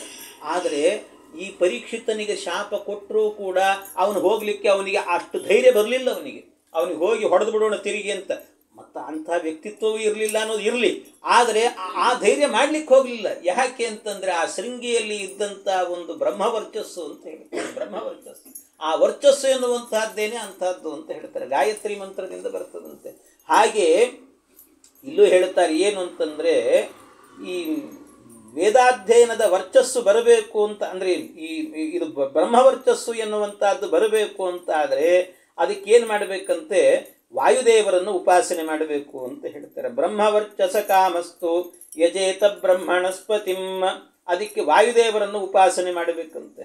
ಇನ್ನು ಇಂದ್ರಿಯಗಳ ಪಾಠವ ಅಂದರೆ ಒಳ್ಳೆ ಕೇಳಿಸ್ತಿರಬೇಕು, ವಯಸ್ಸಾದರೂ ಕಿವಿ ಕೇಳಿಸ್ಬೇಕು, ಕಣ್ಣು ಕಾಣಿಸ್ಬೇಕು, ಸ್ಪಷ್ಟತೆ ಇರಬೇಕು, ಇದೆಲ್ಲ ಚೆನ್ನಾಗಿ ಗಟ್ಟುಮುಟ್ಟಾಗಿರಬೇಕು ಅಂತ ಆದರೆ ಇಂದ್ರಿಯಗಳಲ್ಲಿ ಒಳ್ಳೆ ಶಕ್ತಿ ಸಂಚಾರ ಮಾಡಬೇಕು ಅಂತ ಏನಾದರೂ ಅಪೇಕ್ಷೆ ಇದ್ದರೆ ಇಂದ್ರದೇವರನ್ನು ಉಪಾಸನೆ ಮಾಡಬೇಕಂತ, ಇಂದ್ರದೇವರನ್ನು. ಇನ್ನು ಸಂತಾನ ಆಗಬೇಕು ಅಂತ ಏನಾದರೂ ಅಪೇಕ್ಷೆ ಇತ್ತು ಅಂತ ಆದರೆ ಅದಕ್ಕೆ ದಕ್ಷ ಪ್ರಜಾಪತಿಗಳನ್ನು ಉಪಾಸನೆ ಮಾಡಬೇಕು ಅಂತ ಹೇಳ್ತಾರೆ. ದಕ್ಷ ಪ್ರಜಾಪತಿ ಮೊದಲಾದ ಪ್ರಜಾಪತಿಗಳಿದ್ದಾರೆ, ಅವರನ್ನು ಉಪಾಸನೆ. ಇಲ್ಲ ನಮಗೆ ಅದೆಲ್ಲ ಬೇಡಪ್ಪ, ಆರಾಮಾಗಿ ದುಡ್ಡು ಸಂಪಾದನೆ ಮಾಡ್ಕೊಂಡಿರಬೇಕು, ಹಣ ಇದ್ದರೆ ಸಾಕು ಅಂತಂದರೆ ಅದಕ್ಕೆ ಲಕ್ಷ್ಮೀದೇವಿಯನ್ನು ಉಪಾಸನೆ ಮಾಡಬೇಕಂತೆ. ಹಾಗಾಗಿ ಆ ಸಂಪತ್ತಿಗೆ ಅಭಿಮಾನಿ ಅವಳು. ಇನ್ನು ಇಲ್ಲ ಶರೀರದಲ್ಲೇ ಒಂದು ಕಾಂತಿ ಬೇಕು ಅಂತಿದ್ರೆ ನಿತ್ಯ ಅಗ್ನಿಯನ್ನು ಉಪಾಸನೆ ಮಾಡಿರಿ ಅಂತ ಹೇಳ್ತಾರೆ. ಹೋಮ ಹವನ ಇತ್ಯಾದಿಗಳನ್ನು ಅಗ್ನಿಯನ್ನು ಉಪಾಸನೆ ಮಾಡಿರಿ ಅಂತ. ಇನ್ನು ಅದರಲ್ಲೂ ಕೂಡ ಕೆಲವೊಂದು ಬಂಗಾರದಂಥ ಸಂಪತ್ತು ಬೇಕು ಅಂದರೆ ವಸುಗಳು ಅಂತ ಹೇಳುತ್ತಾರೆ. ಆ ವಸುಗಳನ್ನು ಉಪಾಸನೆ ಮಾಡಬೇಕಂತೆ. ಒಳ್ಳೆ ಪರಾಕ್ರಮ ಬರಬೇಕು ನಮ್ಮಲ್ಲಿ ಅಂದರೆ ರುದ್ರದೇವರನ್ನು ಉಪಾಸನೆ ಮಾಡಬೇಕಂತೆ. ಇಲ್ಲ ನಮಗಿದು ಯಾವುದು ಬೇಡ, ಪ್ರತಿನಿತ್ಯವೂ ಒಳ್ಳೆ ಭಕ್ಷ್ಯ ಭೋಜ್ಯ ಊಟ ಮಾಡ್ಕೊಂಡಿರ್ಬೇಕು ನಾವು, ಇಂಥ ಯೋಗ ಇರಬೇಕು ನಮಗೆ ಅಂದರೆ ಅದಿತಿ ದೇವಿಯನ್ನು ಉಪಾಸನೆ ಮಾಡಬೇಕಂತೆ. ನಿತ್ಯ ಅದಿತಿ ದೇವಿಯನ್ನು ಉಪಾಸನೆ ಮಾಡಬೇಕು. ಇಲ್ಲ ನಮಗೆ ಸ್ವರ್ಗ ಬೇಕು ಅಂದರೆ ದೇವತೆಗಳನ್ನು ಉಪಾಸನೆ ಮಾಡಿರಿ ಅಂತ ಹೇಳ್ತಾರೆ. ಒಳ್ಳೆ ರಾಜ್ಯ ಸಿಗಬೇಕು ಅಂತಾದರೆ ಅದಕ್ಕೆ ವಿಶ್ವೇ ದೇವತೆಗಳನ್ನು ಉಪಾಸನೆ ಮಾಡಬೇಕಂತೆ. ಇಲ್ಲ ಯಾರನ್ನಾದರೂ ವಶೀಕರಣ ಮಾಡಿಕೊಳ್ಬೇಕು ಅಂದರೆ ಸಾಧ್ಯರು ಅಂತಿರ್ತಾರೆ, ಸಿದ್ಧರು ಸಾಧ್ಯರು ಅಂತೆಲ್ಲ, ಆ ಸಾಧ್ಯ ದೇವತೆಗಳನ್ನು ಉಪಾಸನೆ ಮಾಡಬೇಕಂತೆ. ಒಳ್ಳೆ ಆಯುಷ್ಯವನ್ನು ಹೆಚ್ಚು ಮಾಡಿಕೊಳ್ಬೇಕು ಅಂದರೆ ಅದಕ್ಕೆ ಅಶ್ವಿನಿ ದೇವತೆಗಳನ್ನು ಉಪಾಸನೆ ಮಾಡಬೇಕು ಅಂತ ಹೇಳ್ತಾರೆ. ಇನ್ನು ಒಳ್ಳೆ ಪುಷ್ಟಿ ಬರಬೇಕು ಅಂದರೆ ಭೂದೇವಿಯನ್ನು, ನಾವಿರುವ ಸ್ಥಾನ ನಮಗೆ ಭದ್ರವಾಗಿರಬೇಕು ಅಂತಾದರೆ ಅದಕ್ಕೆ ದ್ಯಾವಾ ಪೃಥಿವಿ ಎನ್ನುವಂತಹ ದೇವತೆಗಳನ್ನು ಉಪಾಸನೆ ಮಾಡಬೇಕಂತೆ. ದ್ಯಾವಾ ಪೃಥಿವಿ ಇದೆಲ್ಲ ನೀವು ವೈಶ್ವದೇವ ಹೋಮ ಮಾಡ್ತೀರಿ ಅಂತಾದರೆ ಅಲ್ಲೆಲ್ಲ ಬರುತ್ತದೆ, ದ್ಯಾವಾ ಪೃಥಿವಿಭ್ಯಾಂ ಸ್ವಾಹ, ದ್ಯಾವಾ ಪೃಥಿವಿಭ್ಯಾಂ ಇದಂ ನಮಃ ಅಂತಲ್ಲಿ ಬರ್ತದೆ, ಅವರೇ ಈ ದೇವತೆಗಳು. ಹಾಗೆ ಇನ್ನು ಶರೀರದ ಸೌಂದರ್ಯ ಎನ್ನುವಂಥದ್ದು ಹೆಚ್ಚಾಗಬೇಕು ಅಂತಾದರೆ ಗಂಧರ್ವರನ್ನು ಉಪಾಸನೆ ಮಾಡಬೇಕಂತೆ. ಇನ್ನು ಅದು ಈಗಂತೂ ಬೇಕೇ ಬೇಕಿದು, ಯಾವುದು ಅಂದರೆ ಕನ್ಯಾ ಸಿಗಬೇಕು ಅಂದರೆ, ಯಾಕೆ ಭಾಳ ವಿರಳಾಗಿ ಹೋಗಿಬಿಟ್ಟಿದೆ ಈಗೆಲ್ಲ, ಅದನ್ನು ಕನ್ಯನೇ ಸಿಗೋದಿಲ್ಲ ಅಂತ ಹೇಳ್ತಿರ್ತಾರೆ. ಕನ್ಯಾ ಸಿಗಬೇಕು ಅಂತಾದರೆ ಊರ್ವಶಿ ಎನ್ನುವಂಥ ಅಪ್ಸರೆಯನ್ನು ಉಪಾಸನೆ ಮಾಡಬೇಕಂತೆ. ಒಂದು ಕನ್ಯಾ ಲಾಭ ಆಗಬೇಕು ಅಂತಾದರೆ ಊರ್ವಶಿ ಎನ್ನುವಂಥ ಅಪ್ಸರೆಯನ್ನು ಉಪಾಸನೆ ಮಾಡಬೇಕು. ಒಂದು ಸಂಕಲ್ಪ ಮಾಡ್ಕೊಂಡ್ಬಿಡಬೇಕು. ಇಲ್ಲಿ ಬದರಿಕಾಶ್ರಮಕ್ಕೆ ಹೋದರೆ ಬದರಿಯಲ್ಲಿ ಒಂದು ಊರ್ವಶಿ ಬೆಟ್ಟ ಅಂತಲೇ ಒಂದಿದೆ, ಊರ್ವಶಿ ಪರ್ವತ ಅಂತ ಹೇಳ್ತಾರೆ. ಅಲ್ಲೇ ಅವಳು ಹುಟ್ಟಿದ್ದು, ಆ ಊರ್ವಶಿ ಬದರಿಯಲ್ಲೇ ಹುಟ್ಟಿದ್ದವಳು. ಹಾಗಾಗಿ ಆ ಬೆಟ್ಟ ಏನಿದೆಯಲ್ಲ, ಒಂದು ಸರ್ತಿ ಇಲ್ಲಿ ಸಂಕಲ್ಪ, ನನಗೊಂದು ಒಳ್ಳೆ ಕನ್ಯೆ ಸಿಕ್ಕರೆ ಅದಕ್ಕೆ ನೀನು ಬೆಟ್ಟದ ತನಕ ಬಂದು ನೀನು ದರ್ಶನ ಮಾಡಿ ಹೋಗ್ತೀನಿ ಅಂತ ಒಂದು ಸಂಕಲ್ಪ ಮಾಡಿಕೊಂಡ್ರೆ ಬೇಗ ಕನ್ಯೆ ಸಿಗ್ತಾಳೆ. ಊರ್ವಶಿ ಉಪಾಸನೆ ಅಂತ ಹೀಗೊಂದು ಉಪಾಸನೆಯನ್ನು ಮಾಡಬೇಕು. ಇದು ಒಂದು. ಆಮೇಲೆ ಇದಲ್ಲದೇನೆ ಮತ್ತೆ ಹೇಳ್ತಾರೆ, ಎಲ್ಲರ ಮೇಲೂ ಕೂಡ ಒಂದು ಅಧಿಕಾರ ಬೇಕು ನನಗೆ ಅಂತ ಆದರೆ, ಎಲ್ಲರೂ ನನ್ನ ಕೈ ಕೆಳಗಿರಬೇಕು ಅಂತ ಅಂದ್ಕೊಳ್ತಿರ್ತಾರೆ. ಅಂಥ ಅಧಿಕಾರ ಬರಬೇಕು ಅಂದರೆ ಚತುರ್ಮುಖ ಬ್ರಹ್ಮದೇವರನ್ನು ಉಪಾಸನೆ ಮಾಡಬೇಕಂತ. ಇನ್ನು ಜೀವನದಲ್ಲಿ ಒಳ್ಳೆ ಯಶಸ್ಸು ಸಿಗಬೇಕು ಅಂತ ಆದರೆ ಇಂದ್ರನ ಮಗ ಯಜ್ಞ ಅಂತಿದ್ದಾನೆ. ಯಜ್ಞ ಅಂತಂದರೆ ಮತ್ತೆ ಯಜ್ಞನಾಮಕ ಪರಮಾತ್ಮ ಅಲ್ಲ, ಇಂದ್ರನಿಗೆ ಒಬ್ಬ ಮಗ ಇದ್ದಾನೆ ಯಜ್ಞ ಅಂತ. ಆ ಯಜ್ಞನನ್ನು ಉಪಾಸನೆ ಮಾಡಬೇಕಂತ. ಆ ಯಜ್ಞಾಂತರ್ಯಾಮಿಯಾಗಿ ಭಗವಂತ ಇದ್ದಾನೆ, ಅದಿರಲಿ. ಇನ್ನು ಎಲ್ಲಾದರೂ ಒಂದು ನಿಧಿ ಸಿಗಬೇಕು, ನನಗೆ ನಿಧಿ ಬೇಕು ಅಂತ ಅನಿಸಿದರೆ ವರುಣದೇವರನ್ನು ಉಪಾಸನೆ ಮಾಡಬೇಕಂತ, ವರುಣದೇವರನ್ನು. ಇನ್ನು ಒಳ್ಳೆ ವಿದ್ಯೆ ಬರಬೇಕು ಅಂದರೆ ದಕ್ಷಿಣಾಮೂರ್ತಿ ಅಂತ ಒಂದು ರುದ್ರದೇವರ ರೂಪ, ಆ ದಕ್ಷಿಣಾಮೂರ್ತಿಯನ್ನು ಉಪಾಸನೆ ಮಾಡಬೇಕಂತ. ಇನ್ನು ದಾಂಪತ್ಯದಲ್ಲಿ ಸ್ವಲ್ಪ ಸಮಸ್ಯೆಗಳಾಗ್ತಿರ್ತದೆ, ಸುಖ ದಾಂಪತ್ಯ ಇರಬೇಕು, ಗಂಡ ಹೆಣ್ಣರ ಮಧ್ಯದಲ್ಲಿ ಗಲಾಟೆ ಇರಬಾರದು ಅಂತ ಆದರೆ ಪಾರ್ವತೀ ದೇವಿಯರನ್ನು ಉಪಾಸನೆ ಮಾಡಬೇಕಂತೆ. ಉಮಾವೈ ವಾಕ್ ಸಮುದ್ದಿಷ್ಟ ಮನೋರುದ್ರ ಉದಾಹೃತ ಅಂತ ಹೇಳ್ತಾರೆ. ಹಾಗಾಗಿ ಆ ಉಮಾದೇವಿಯನ್ನು ಚಿಂತನೆ ಮಾಡಬೇಕು ಅಂತ ಹೇಳ್ತಾರೆ. ನಾವು ಬಯಸಿದ್ದು ನಮಗೆ ಸಿಗಬೇಕು ಅಂತಂದರೆ ಯಮಧರ್ಮನನ್ನು ಉಪಾಸನೆ ಮಾಡಬೇಕಂತೆ. ಮಕ್ಕಳು ವಿಶೇಷವಾಗಿ ಮನೆಯಲ್ಲಿ ಹೆಚ್ಚೆಚ್ಚಾಗಬೇಕು ಅಂತ ಆದರೆ ಪಿತೃದೇವತೆಗಳ ಉಪಾಸನೆಯನ್ನು ಮಾಡಬೇಕಂತೆ. ಸಂತಾನ ಅಭಿವೃದ್ಧಿ ಆಗಬೇಕು ಅಂತ ಆದರೆ. ಇನ್ನು ನಮ್ಮ ಜೀವನದಲ್ಲಿ ಒಳ್ಳೆ ರಕ್ಷಣೆ ಸಿಗಬೇಕು ಅಂದರೆ ಯಕ್ಷರನ್ನು, ಬಲ ಬರಬೇಕು ಅಂತಾದರೆ ಮರುತ್ತು ದೇವತೆಗಳನ್ನು, ಇನ್ನು ಶತ್ರುಗಳ ವಧೆ ಮಾಡಬೇಕು ಅಂದರೆ ನಿವೃತ್ತಿ ಎನ್ನುವಂಥವನನ್ನು, ಒಂದು ಗ್ರಾಮವೇ ನಮಗೆ ಸಿಗಬೇಕು ಅಂತಾದರೆ ಚಂದ್ರನನ್ನು. ಹೀಗೆ ಇವರನ್ನೆಲ್ಲ ಉಪಾಸನೆ ಮಾಡಬೇಕು ಅಂತ ಶ್ರೀಮದ್ ಭಾಗವತ ನಿರೂಪಣೆ ಮಾಡುತ್ತೆ. ಇಷ್ಟೆಲ್ಲ ಹೇಳಿದ್ರಲ್ಲ, ಏನು ಹೇಳ್ತಿದ್ದಾರೆ ಇದರಿಂದ ಅಂತ ಕೇಳಿದರೆ, ಇಲ್ಲಿ ತನಕ ಇವ್ರನ್ನೆಲ್ಲ ಉಪಾಸನೆ ಮಾಡಿರಿ, ಒಂದೊಂದು ಸಿಗಬೇಕು ಅಂತಾದರೆ ಇಂಥವ್ರನ್ನ ಉಪಾಸನೆ ಮಾಡಿರಿ ಅಂತ ಹೇಳಿದ್ರಲ್ಲ, ಇದನ್ನು ಇಲ್ಲಿ ತನಕ ಹೇಳಿದ್ದೇನು ಅಂತಂದರೆ ಇದನ್ನು ಮಾಡ್ಲಿಕ್ಕೆ ಹೋಗಬೇಡ್ರಿ ಅಂತ ಹೇಳಿದ್ದು ಇಲ್ಲಿ ತನಕ. ಇದು ಏನು ಅಂತಂದರೆ ಇಂಥದ್ದೆಲ್ಲ ಸಿಗ್ತದೆ ನಿಮಗೆ, ಇದೆಲ್ಲ ಸಿಗುತ್ತೆ, ಆದರೆ ಸಿಕ್ಕರೂ ಕೂಡ ಇದನ್ನು ಮಾಡ್ಲಿಕ್ಕೆ ಹೋಗಬೇಡ್ರಿ ನೀವು. ಯಾಕೆ ಅಂದರೆ ಇದೆಲ್ಲ ಏನು ಅಂದರೆ ಮೋಕ್ಷ ವಿರೋಧಿಯಾದಂಥ ಉಪಾಸನೆಗಳು.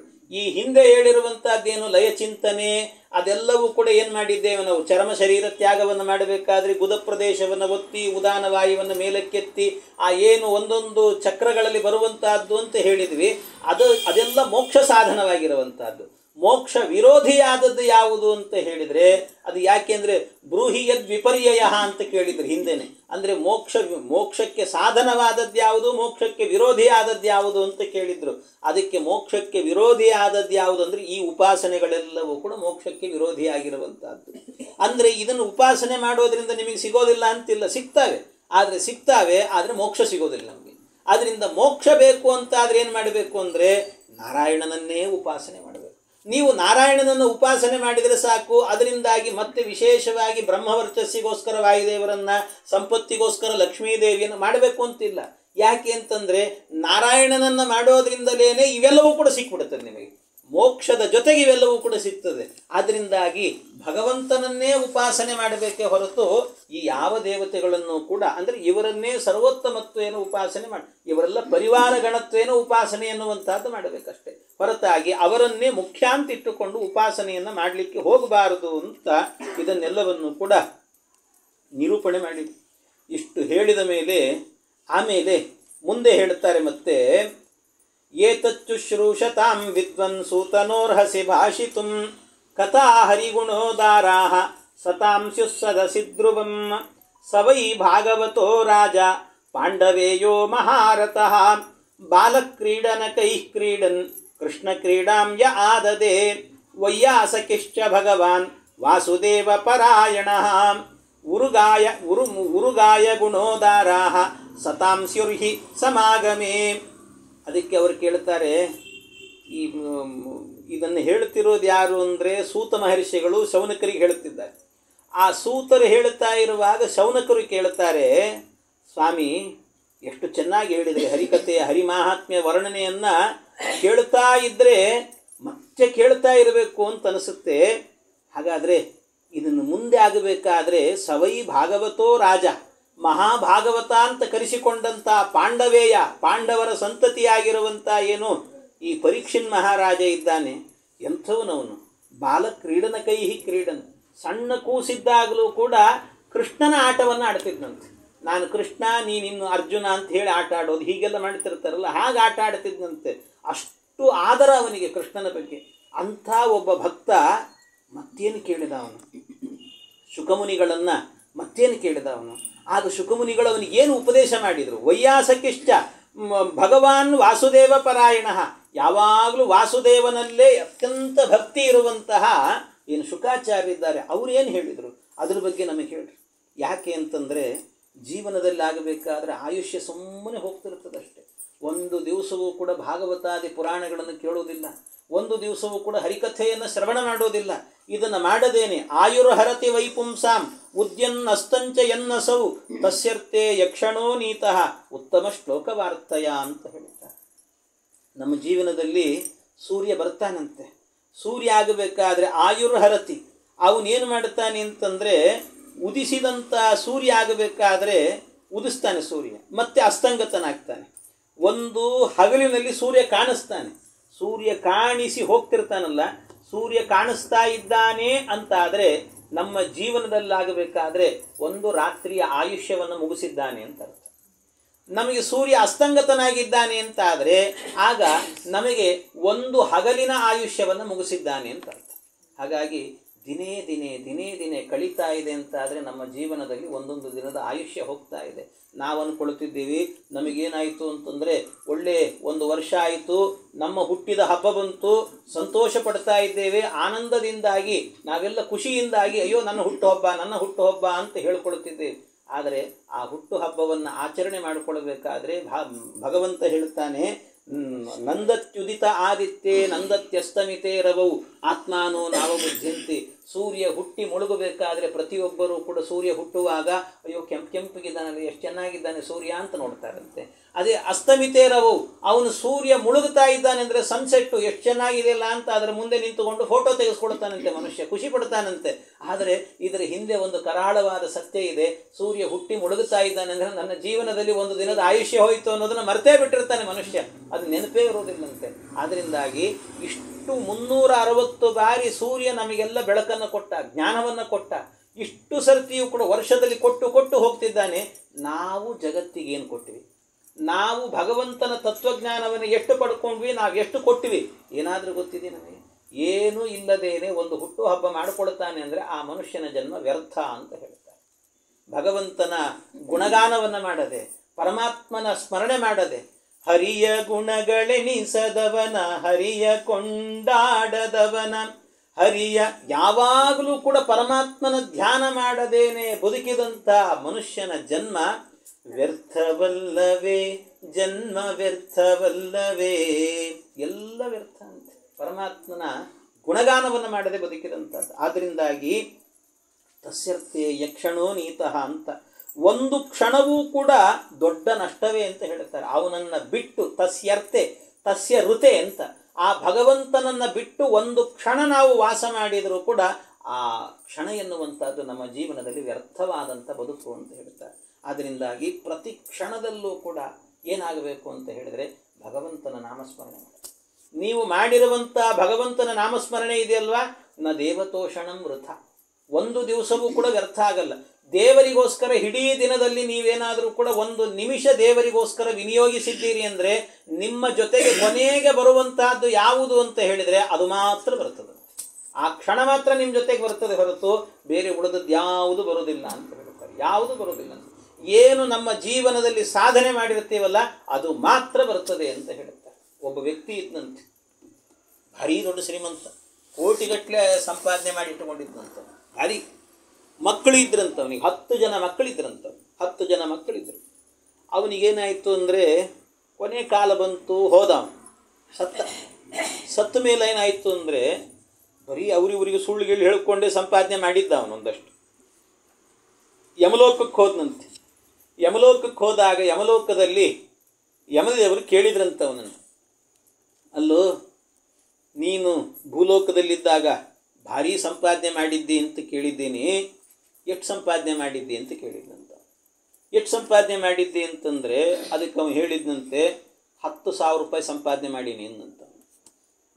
ಕೋಟ್ಯಾಧೀಶ ಅವನು ಅಂತ ಅದರಲ್ಲಿ ಹೇಳಿದ್ನಂತೆ 10,000 ರೂಪಾಯಿ ಸಂಪಾದನೆ ಮಾಡಿದ್ದೀನಿ ಅಂದ. ಇಷ್ಟು ಸುಳ್ಳು ಹೇಳ್ತಾನಲ್ಲ ಅಂದ್ಕೊಂಡ್ರು ಯಮದೇವರು. ಮತ್ತೆ ಕೇಳಿದ್ರಂತೆ, ಹೋಗಲಿ ಎಷ್ಟು ಜನ ಮಕ್ಕಳು ನಿನಗೆ ಅಂತ ಕೇಳಿದ್ನಂತೆ. 10 ಜನ ಮಕ್ಕಳಿದ್ರು, ಒಬ್ಬನೇ ಮಗ ಅನ್ನಂತ, ಒಬ್ಬನೇ ಮಗ ಅನ್ನ. ಯಮದೇವರು ಕೇಳಿದ್ರಂತೆ, ಅಲ್ಲೋ ಭೂಲೋಕದಲ್ಲಿದ್ದಾಗ ಸುಳ್ಳು ಹೇಳಿ ಹೇಳಿ ಇಲ್ಲಿ ಬಂದಿದ್ದು, ಇಲ್ಲಿ ಬಂದರೂ ಇದನ್ನು ಬಿಟ್ಟಿಲ್ಲಲ್ಲ ಅಂದ್ರಂತೆ. ಇಲ್ಲಿ ಬಂದರೂ ಸುಳ್ಳು ಮುಂದುವರಿಸಿ ಅಲ್ಲೋ ಯಾಕೆ ಅಂತ ಕೇಳಿದ್ರಂತೆ. ಅವ್ರು ಕೇಳುವಾಗ ಆಗ ಅವನು ಹೇಳಿದ್ದಂತೆ, ಸ್ವಾಮಿ ನೀವು ಹೇಳಿದ್ದು ಸರಿ ಇಲ್ಲ ಅಂತ ಹೇಳಿಲ್ಲ. ನಾನು ಭೂಲೋಕದಲ್ಲಿ ಸಂಪಾದನೆ ಮಾಡಿರುವಂಥದ್ದು ಎಷ್ಟು ಅಂದರೆ ಕೋಟಿಗಟ್ಟಲೆ ಸಂಪಾದನೆ ಮಾಡಿದ್ದೇನೆ, ಇಲ್ಲ ಅಂತ ಹೇಳಿಲ್ಲ. ಆದರೆ ನನ್ನ ಜೀವನದಲ್ಲಿ ದಾನ ಅಂತ ಮಾಡಿದ್ದು 10,000 ರೂಪಾಯಿ ಮಾತ್ರ, ಅದು ಮಾತ್ರ ನನ್ನ ಜೊತೆಗೆ ಬಂತು, ಆದ್ದರಿಂದ ಅದನ್ನು ಮಾತ್ರ ಹೇಳಿದ್ದೀನಿ ಅಂದ್ರಂತೆ. 10 ಜನ ಮಕ್ಕಳಿದ್ದಾರೆ ಹೌದು, ಆದರೆ ಯಾರು ನನಗೆ ಪಿಂಡ ಪ್ರದಾನ ಮಾಡೋರಲ್ಲ, ಅವ್ರು ಯಾರೂ ಕೂಡ.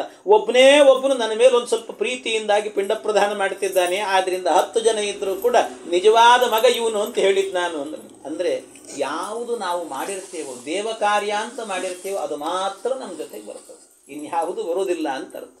ಹಾಗೆ ಅದರಿಂದಾಗಿ ಈ ರೀತಿಯಲ್ಲಿ ನಾವು ಭಗವಂತನ ನಾಮಸ್ಮರಣೆಯಲ್ಲೇ ಕಾಲವನ್ನು ಕಳೆಯಬೇಕು.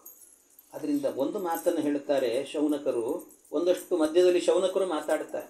ಶೌನಕರು ಮಾತನಾಡಿ ಹೇಳುತ್ತಾರೆ ಏನು ಅಂದರೆ, ಅಲ್ಲ ನಿಜವಾದ ಬದುಕು ಯಾವುದು, ನಿಜವಾದ ಬದುಕು ಅಂದರೆ ಯಾವುದು ಅಂದರೆ ಕೆಲವರೆಲ್ಲ ತಿಳ್ಕೊಂಡಿದ್ದಾರೆ, ಸುಮ್ಮನೆ ಬೆಳೀತಿರ್ತಾರೆ ನೋಡ್ರಿ, ಬೆಳೀತಿರ್ತಾರೆ, ಬೆಳೆಯೋದೇ ಬದುಕು ಅಂತ ತಿಳ್ಕೊಂಡಿರ್ತಾರೆ.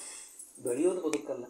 ಯಾಕೆ ಅಂದರೆ ಅದಕ್ಕೆ ಅವ್ರು ಹೇಳ್ತಾರೆ, ತರವಕ್ಕಿನ್ನ ಜೀವಂತಿ, ಮರಗಳು ಕೂಡ ಬೆಳೀತಿರ್ತಾವಪ್ಪ, ನೀನು ಬೆಳೆಯೋದೇನಿದೆ ಅದರಲ್ಲಿ, ಮರಗಳು ಬೆಳೀತಾವಂತೆ, ಅದಕ್ಕೆ ನೀನು ಬೆಳೆಯೋದೇನು, ಅದು ಬದುಕಲ್ಲ. ಹಾಗಾದರೆ ಮತ್ತೇನು, ವಸ್ತ್ರಾಹ ಕಿಂ ನ ಶ್ವಸಂತ್ಯುತ, ಅಲ್ಲ ಉಸಿರಾಡೋದಿದೆಯಲ್ಲ, ಗಾಳಿ ಹೊರಗೆ ಬಿಡೋದು ಒಳಗೆ ತಗೊಳ್ಳೋದು, ಅದೇ ಅಲ್ವಾ ಅಂತಂದರೆ ಅದೇ ಬದುಕು ಅಂತ ಹೇಳಿದರೆ ಅದಕ್ಕೆ ಅವ್ರು ಹೇಳ್ತಾರೆ, ಬರೀ ಉಸಿರಾಟ ಅನ್ನುವಂಥದ್ದು ಈ ತಿದಿಯಲ್ಲೂ ಕೂಡ ಕಾಣಿಸುತ್ತೆ. ತಿದಿ ಅಂತಂದರೆ ಈ ಬೆಂಕಿ ಇರ್ತದಲ್ಲ, ಬೆಂಕಿಯಲ್ಲಿ ಕಾಯಿಸಿ ಒಂದು ಚರ್ಮದ ಚೀಲ ಇರ್ತದೆ, ಅದರಿಂದ ಗಾಳಿ ಹೊರಗೆ ಬರ್ತದೆ ಒಳಗೆ ಹೋಗ್ತದೆ, ಹೊರಗೆ ಬರ್ತದೆ ಒಳಗೆ ಹೋಗ್ತದೆ, ಅಂಥದ್ದು ಆಗ್ತಿರ್ತದೆ. ಆದ್ದರಿಂದ ತಿದಿಯಲ್ಲೂ ಕೂಡ ಈ ಉಸಿರಾಟ ಎನ್ನುವಂಥದ್ದು ಕಾಣಿಸುತ್ತೆ.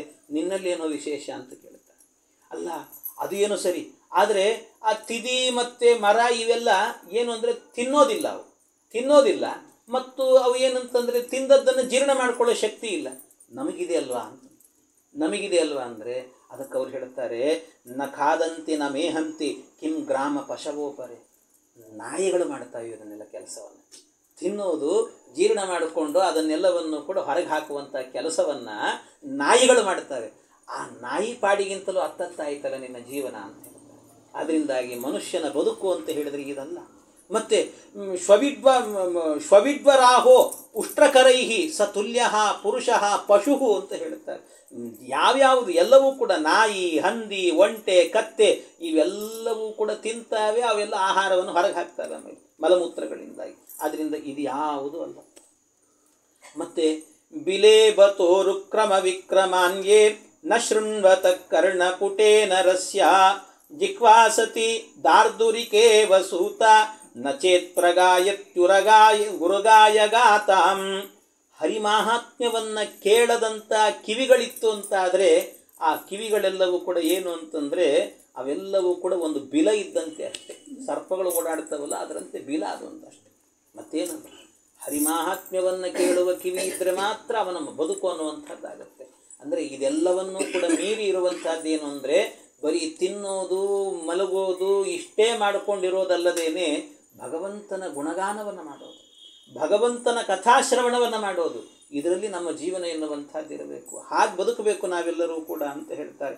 ಬಾರಪ್ಪರಂ ಪಟ್ಟ ಕಿರೀಟ ಜುಷ್ಟಂ ಅತ್ಯುತ್ತಮಾಂಗಂ ನನಮೀನ್ ಮುಕುಂದಂ. ಯಾರ ತಲೆಯ ಮೇಲೆ ಒಂದು ಬಂಗಾರದ ಕಿರೀಟ ಇಟ್ಟುಕೊಂಡಿರ್ತಾರೆ, ಆದರೆ ಅಷ್ಟಿಟ್ಟುಕೊಂಡ್ರೆ ಏನು ಬಂತು, ಆ ತಲೆಯಿಂದ ಒಂದು ದಿವಸವೂ ಕೂಡ ಕೃಷ್ಣನನ್ನು ನಮಸ್ಕಾರ ಮಾಡಲಿಲ್ಲ ಅಂತ ಆದರೆ ಕುತ್ತಿಗೆ ಎನ್ನುವಂಥದ್ದು ಈ ದೇಹಕ್ಕೆ ಇರುವ ಒಂದು ಭಾರ ಅಷ್ಟೇ ಅಂತ ಹೇಳ್ತಾರೆ. ಒಂದು ಭಾರದ ವಸ್ತು ಅದು, ಹಾಗಾಗಿ ಹೋಗುತ್ತೆ. ಆದ್ದರಿಂದ ದೇವರ ನಮಸ್ಕಾರವನ್ನು ಮಾಡಬೇಕು, ಹರಿಗಾನವನ್ನು ಮಾಡಬೇಕು, ಹರಿಯ ಕಥಾಶ್ರವಣವನ್ನು ಮಾಡಬೇಕು. ತದಶ್ಮಸಾರಂ ಹೃದಯಂಬತೇದಂ ಯದ್ಗೃಹ್ಯಮಾಣೈರ್ ಹರಿನಾಮಧೇಯೈಃ ನ ವಿಕ್ರಿಯೇತಾಥ ಮುಖೇ ವಿಕಾರೋ ನೇತ್ರೇ ಜಲಂ ಗಾತ್ರ ರುಹೇಶು ಹರ್ಷಃ. ಯಾರಿಗಾಗಬೇಕಾದ್ರೆ ಹರಿನಾಮಗಳು ಕಿವಿಗೆ ಬಿತ್ತು ಅಂದರೆ ಒಳಗಡೆಯಿಂದ ಭಕ್ತಿ ಭಾವ ಎನ್ನುವುದು ಪುಳಕಿಸಬೇಕಂಥದ್ದು, ಒಳಗೆ ಭಕ್ತಿಯ ಭಾವ ಎನ್ನುವಂಥದ್ದು ತುಂಬಬೇಕು, ಮನಸ್ಸು ಕರಗಬೇಕಂತೆ, ಮುಖ ಅರಳಬೇಕಂತೆ, ಕಣ್ಣಲ್ಲಿ ಆನಂದದ ಬಾಷ್ಪ ಎನ್ನುವಂಥದ್ದು ಸುರಿಬೇಕಂತೆ, ಮೈ ನವಿರೇಳಬೇಕಂತೆ, ಮೈಯಲ್ಲೆಲ್ಲ ರೋಮಾಂಚನ ಅಂತ ಹೇಳ್ತಾರಲ್ಲ ಹಾಗಾಗಬೇಕಂತೆ. ಅದು ಹರಿಕಥಾಮೃತವನ್ನು ಶ್ರವಣ ಮಾಡುವಂಥವನಿಗೆ, ಭಕ್ತನಾದವನಿಗೆ ಇದೆಲ್ಲ ಆಗಬೇಕು. ಇದು ಆಗಲಿಲ್ಲ ಅಂತ ಆದರೆ ಅವನು ಮನುಷ್ಯನೇ ಅಲ್ಲ ಅಂತ ಹೇಳ್ತಾರೆ, ಪಶುವಿಗಿಂತಲೂ ಕೂಡ ಅತ್ತತ್ತ ಅಂತ ಹೇಳಿದ್ದಾರೆ. ಅದರಿಂದಾಗಿ ಇವರೇನು ಪ್ರಯೋಜನ ಇಲ್ಲ ಅಂತ ಹೇಳ್ತಾರೆ. ಆದ್ದರಿಂದ ಸ್ವಾಮಿ ಮುಂದೆ ಪರೀಕ್ಷಿತನ ಅವನೇನು ಕೇಳಿದ ಶುಕಮುನಿಗಳಿಗೆ, ಅದಕ್ಕೆ ಶುಕಮುನಿಗಳು ಏನು ಹೇಳಿದರು, ಪರೀಕ್ಷಿತನ ಎದೆಯಲ್ಲಿ ಆ ಭಕ್ತಿಯ ರಸ ಎನ್ನುವಂಥದ್ದು ಹೇಗೆ ಚಿಮ್ಮಿತು ಅದರ ಬಗ್ಗೆ ಎಲ್ಲ ನಮಗೆ ನಿರೂಪಣೆ ಮಾಡಿರಿ ಅಂತ ಮತ್ತೆ ಕೇಳಿದಾಗ ಆಗ ಸೂತ ಮಹರ್ಷಿಗಳು ಹೇಳುತ್ತಾರೆ, ವೈಯಾಸಕೇ ರೀತಿ ವಚಃ ತತ್ವನಿಶ್ಚಯಮಾತ್ಮನಃ ಉಪದಾರ್ಯ ಮತಿಂ ಕೃಷ್ಣೆ ಔತ್ತರೇಯ ಸತೀಂ ವೇದಾತ್. ಆಗ ಈ ವೈಯಾಸಕಿಗಳ ಮಾತನ್ನು ಅಂದರೆ ಈ ಶುಕಾಚಾರ್ಯ ಮಾತನ್ನು ಕೇಳಿದಂತಹ ರಾಜ ಏನಿದ್ದಾನೆ ಪರೀಕ್ಷಿತ್, ಅವನು ಹೇಳ್ತಾನೆ, ಸಮೀಚೀನಂ ವಚೋ ಬ್ರಹ್ಮನ್ ಸರ್ವಜ್ಞಸ್ಯ ತವಾನಘ. ಎಂಚಿಂಥ ಮಾತುಗಳನ್ನು ಹೇಳಿದರೆ ಸ್ವಾಮಿ, ನನಗಿನ್ನೂ ಭಗವಂತನ ಮಹಿಮೆಯನ್ನು ತಿಳಿಬೇಕು ಅಂತ ಅಪೇಕ್ಷೆ ಆಗಿದೆ.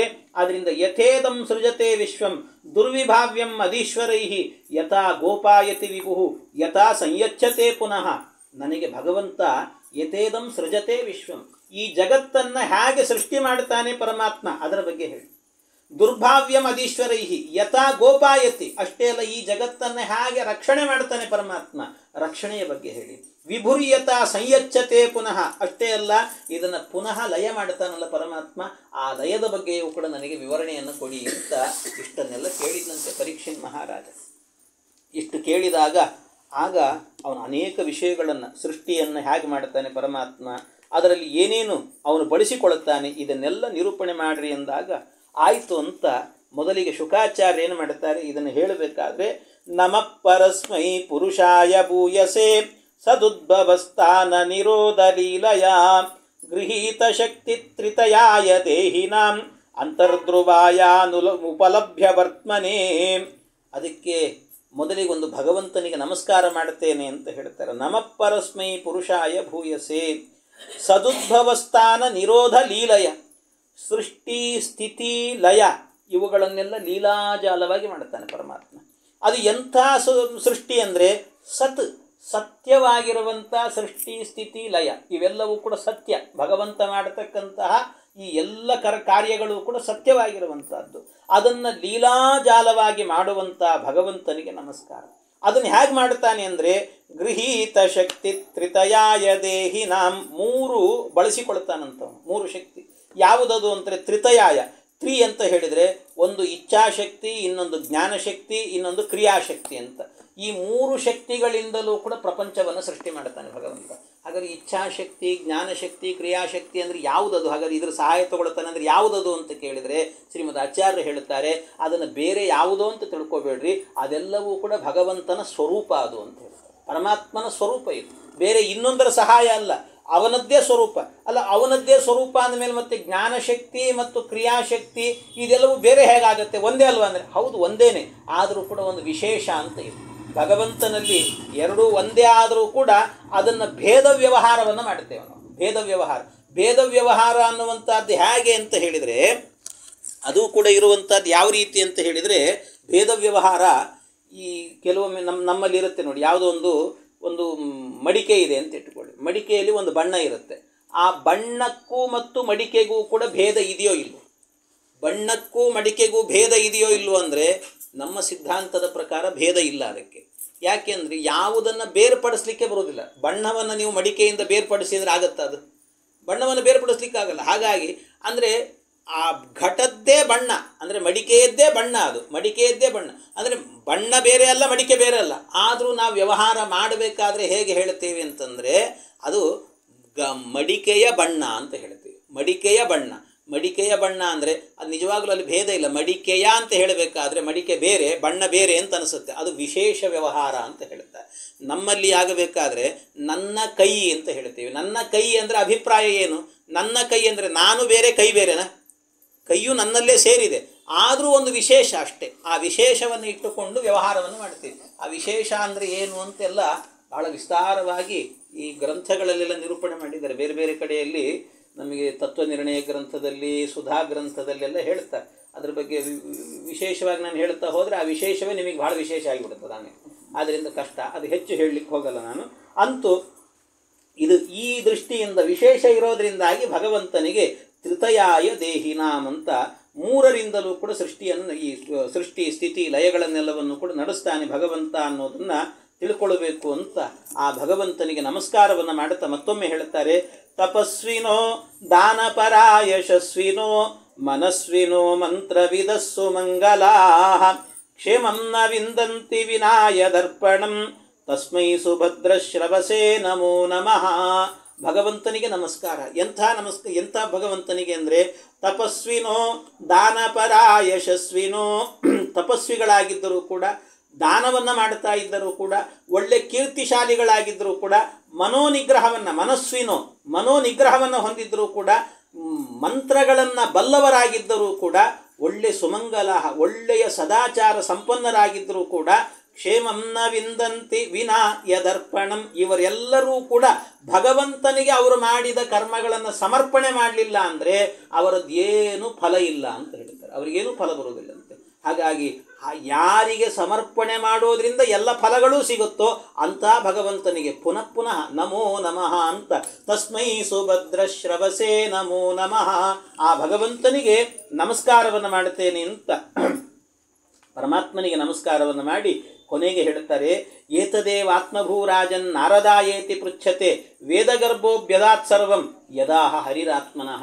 ನೀನೇನು ಕೇಳಿದ್ದೀಯಾ? ಶುಕಾಚಾರ್ಯ ಹೇಳಿದಂಥ ಮಾತು. ಪರೀಕ್ಷಿತು ಸೃಷ್ಟಿ ಸ್ಥಿತಿ ಲಯ ಇವುಗಳ ಬಗ್ಗೆ ತಿಳಿಬೇಕು ಅಂತ ನಿನಗೆ ಅಪೇಕ್ಷೆ ಬಂತಲ್ಲ, ಆ ಅಪೇಕ್ಷೆಯನ್ನು ಹೇಳ್ತೇನೆ ನಿನಗೆ, ಅದೆಲ್ಲ ವಿಷಯಗಳನ್ನು ಹೇಳ್ತೇನೆ.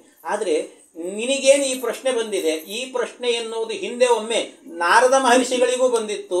ನಾರದರು ಇದೇ ಪ್ರಶ್ನೆಯನ್ನು, ನೀನು ಕೇಳಿದ ಪ್ರಶ್ನೆಯನ್ನೇ ಚತುರ್ಮುಖ ಬ್ರಹ್ಮದೇವರ ಬಳಿಯಲ್ಲಿ ಕೇಳಿದರು. ಆ ಬ್ರಹ್ಮದೇವರ ಬಳಿಯಲ್ಲಿ ಕೇಳಿದಾಗ ಆ ಸಂದರ್ಭದಲ್ಲಿ ಬ್ರಹ್ಮದೇವರೇ ಅದಕ್ಕೆ ಉತ್ತರವನ್ನು ಕೊಟ್ಟಿದ್ದಾರೆ.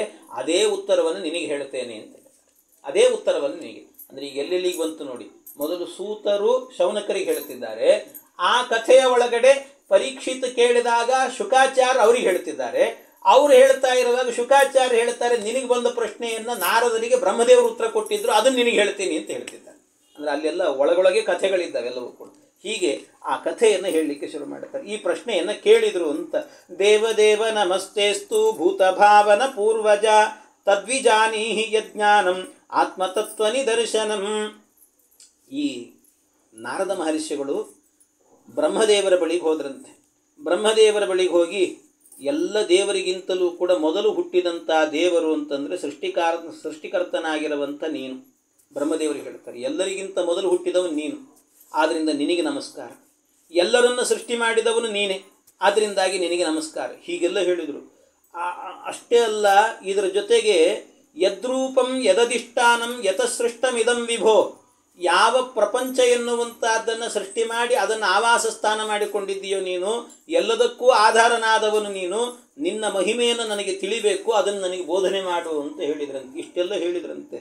ಅದಕ್ಕೆ ಅಂದರೆ ಅರ್ಥ ಏನು ಅಂದರೆ, ಇದರ ಅಭಿಪ್ರಾಯ ಅವ್ರು ಹೇಳ್ತಿರೋದು ಬ್ರಹ್ಮದೇವರನ್ನೇ ಸರ್ವೋತ್ತಮ ಅನ್ನುವಂತೆ ಹೇಳ್ತಿದ್ದಾರೆ ಇಲ್ಲಿ. ಇಷ್ಟು ಹೇಳಿದರು.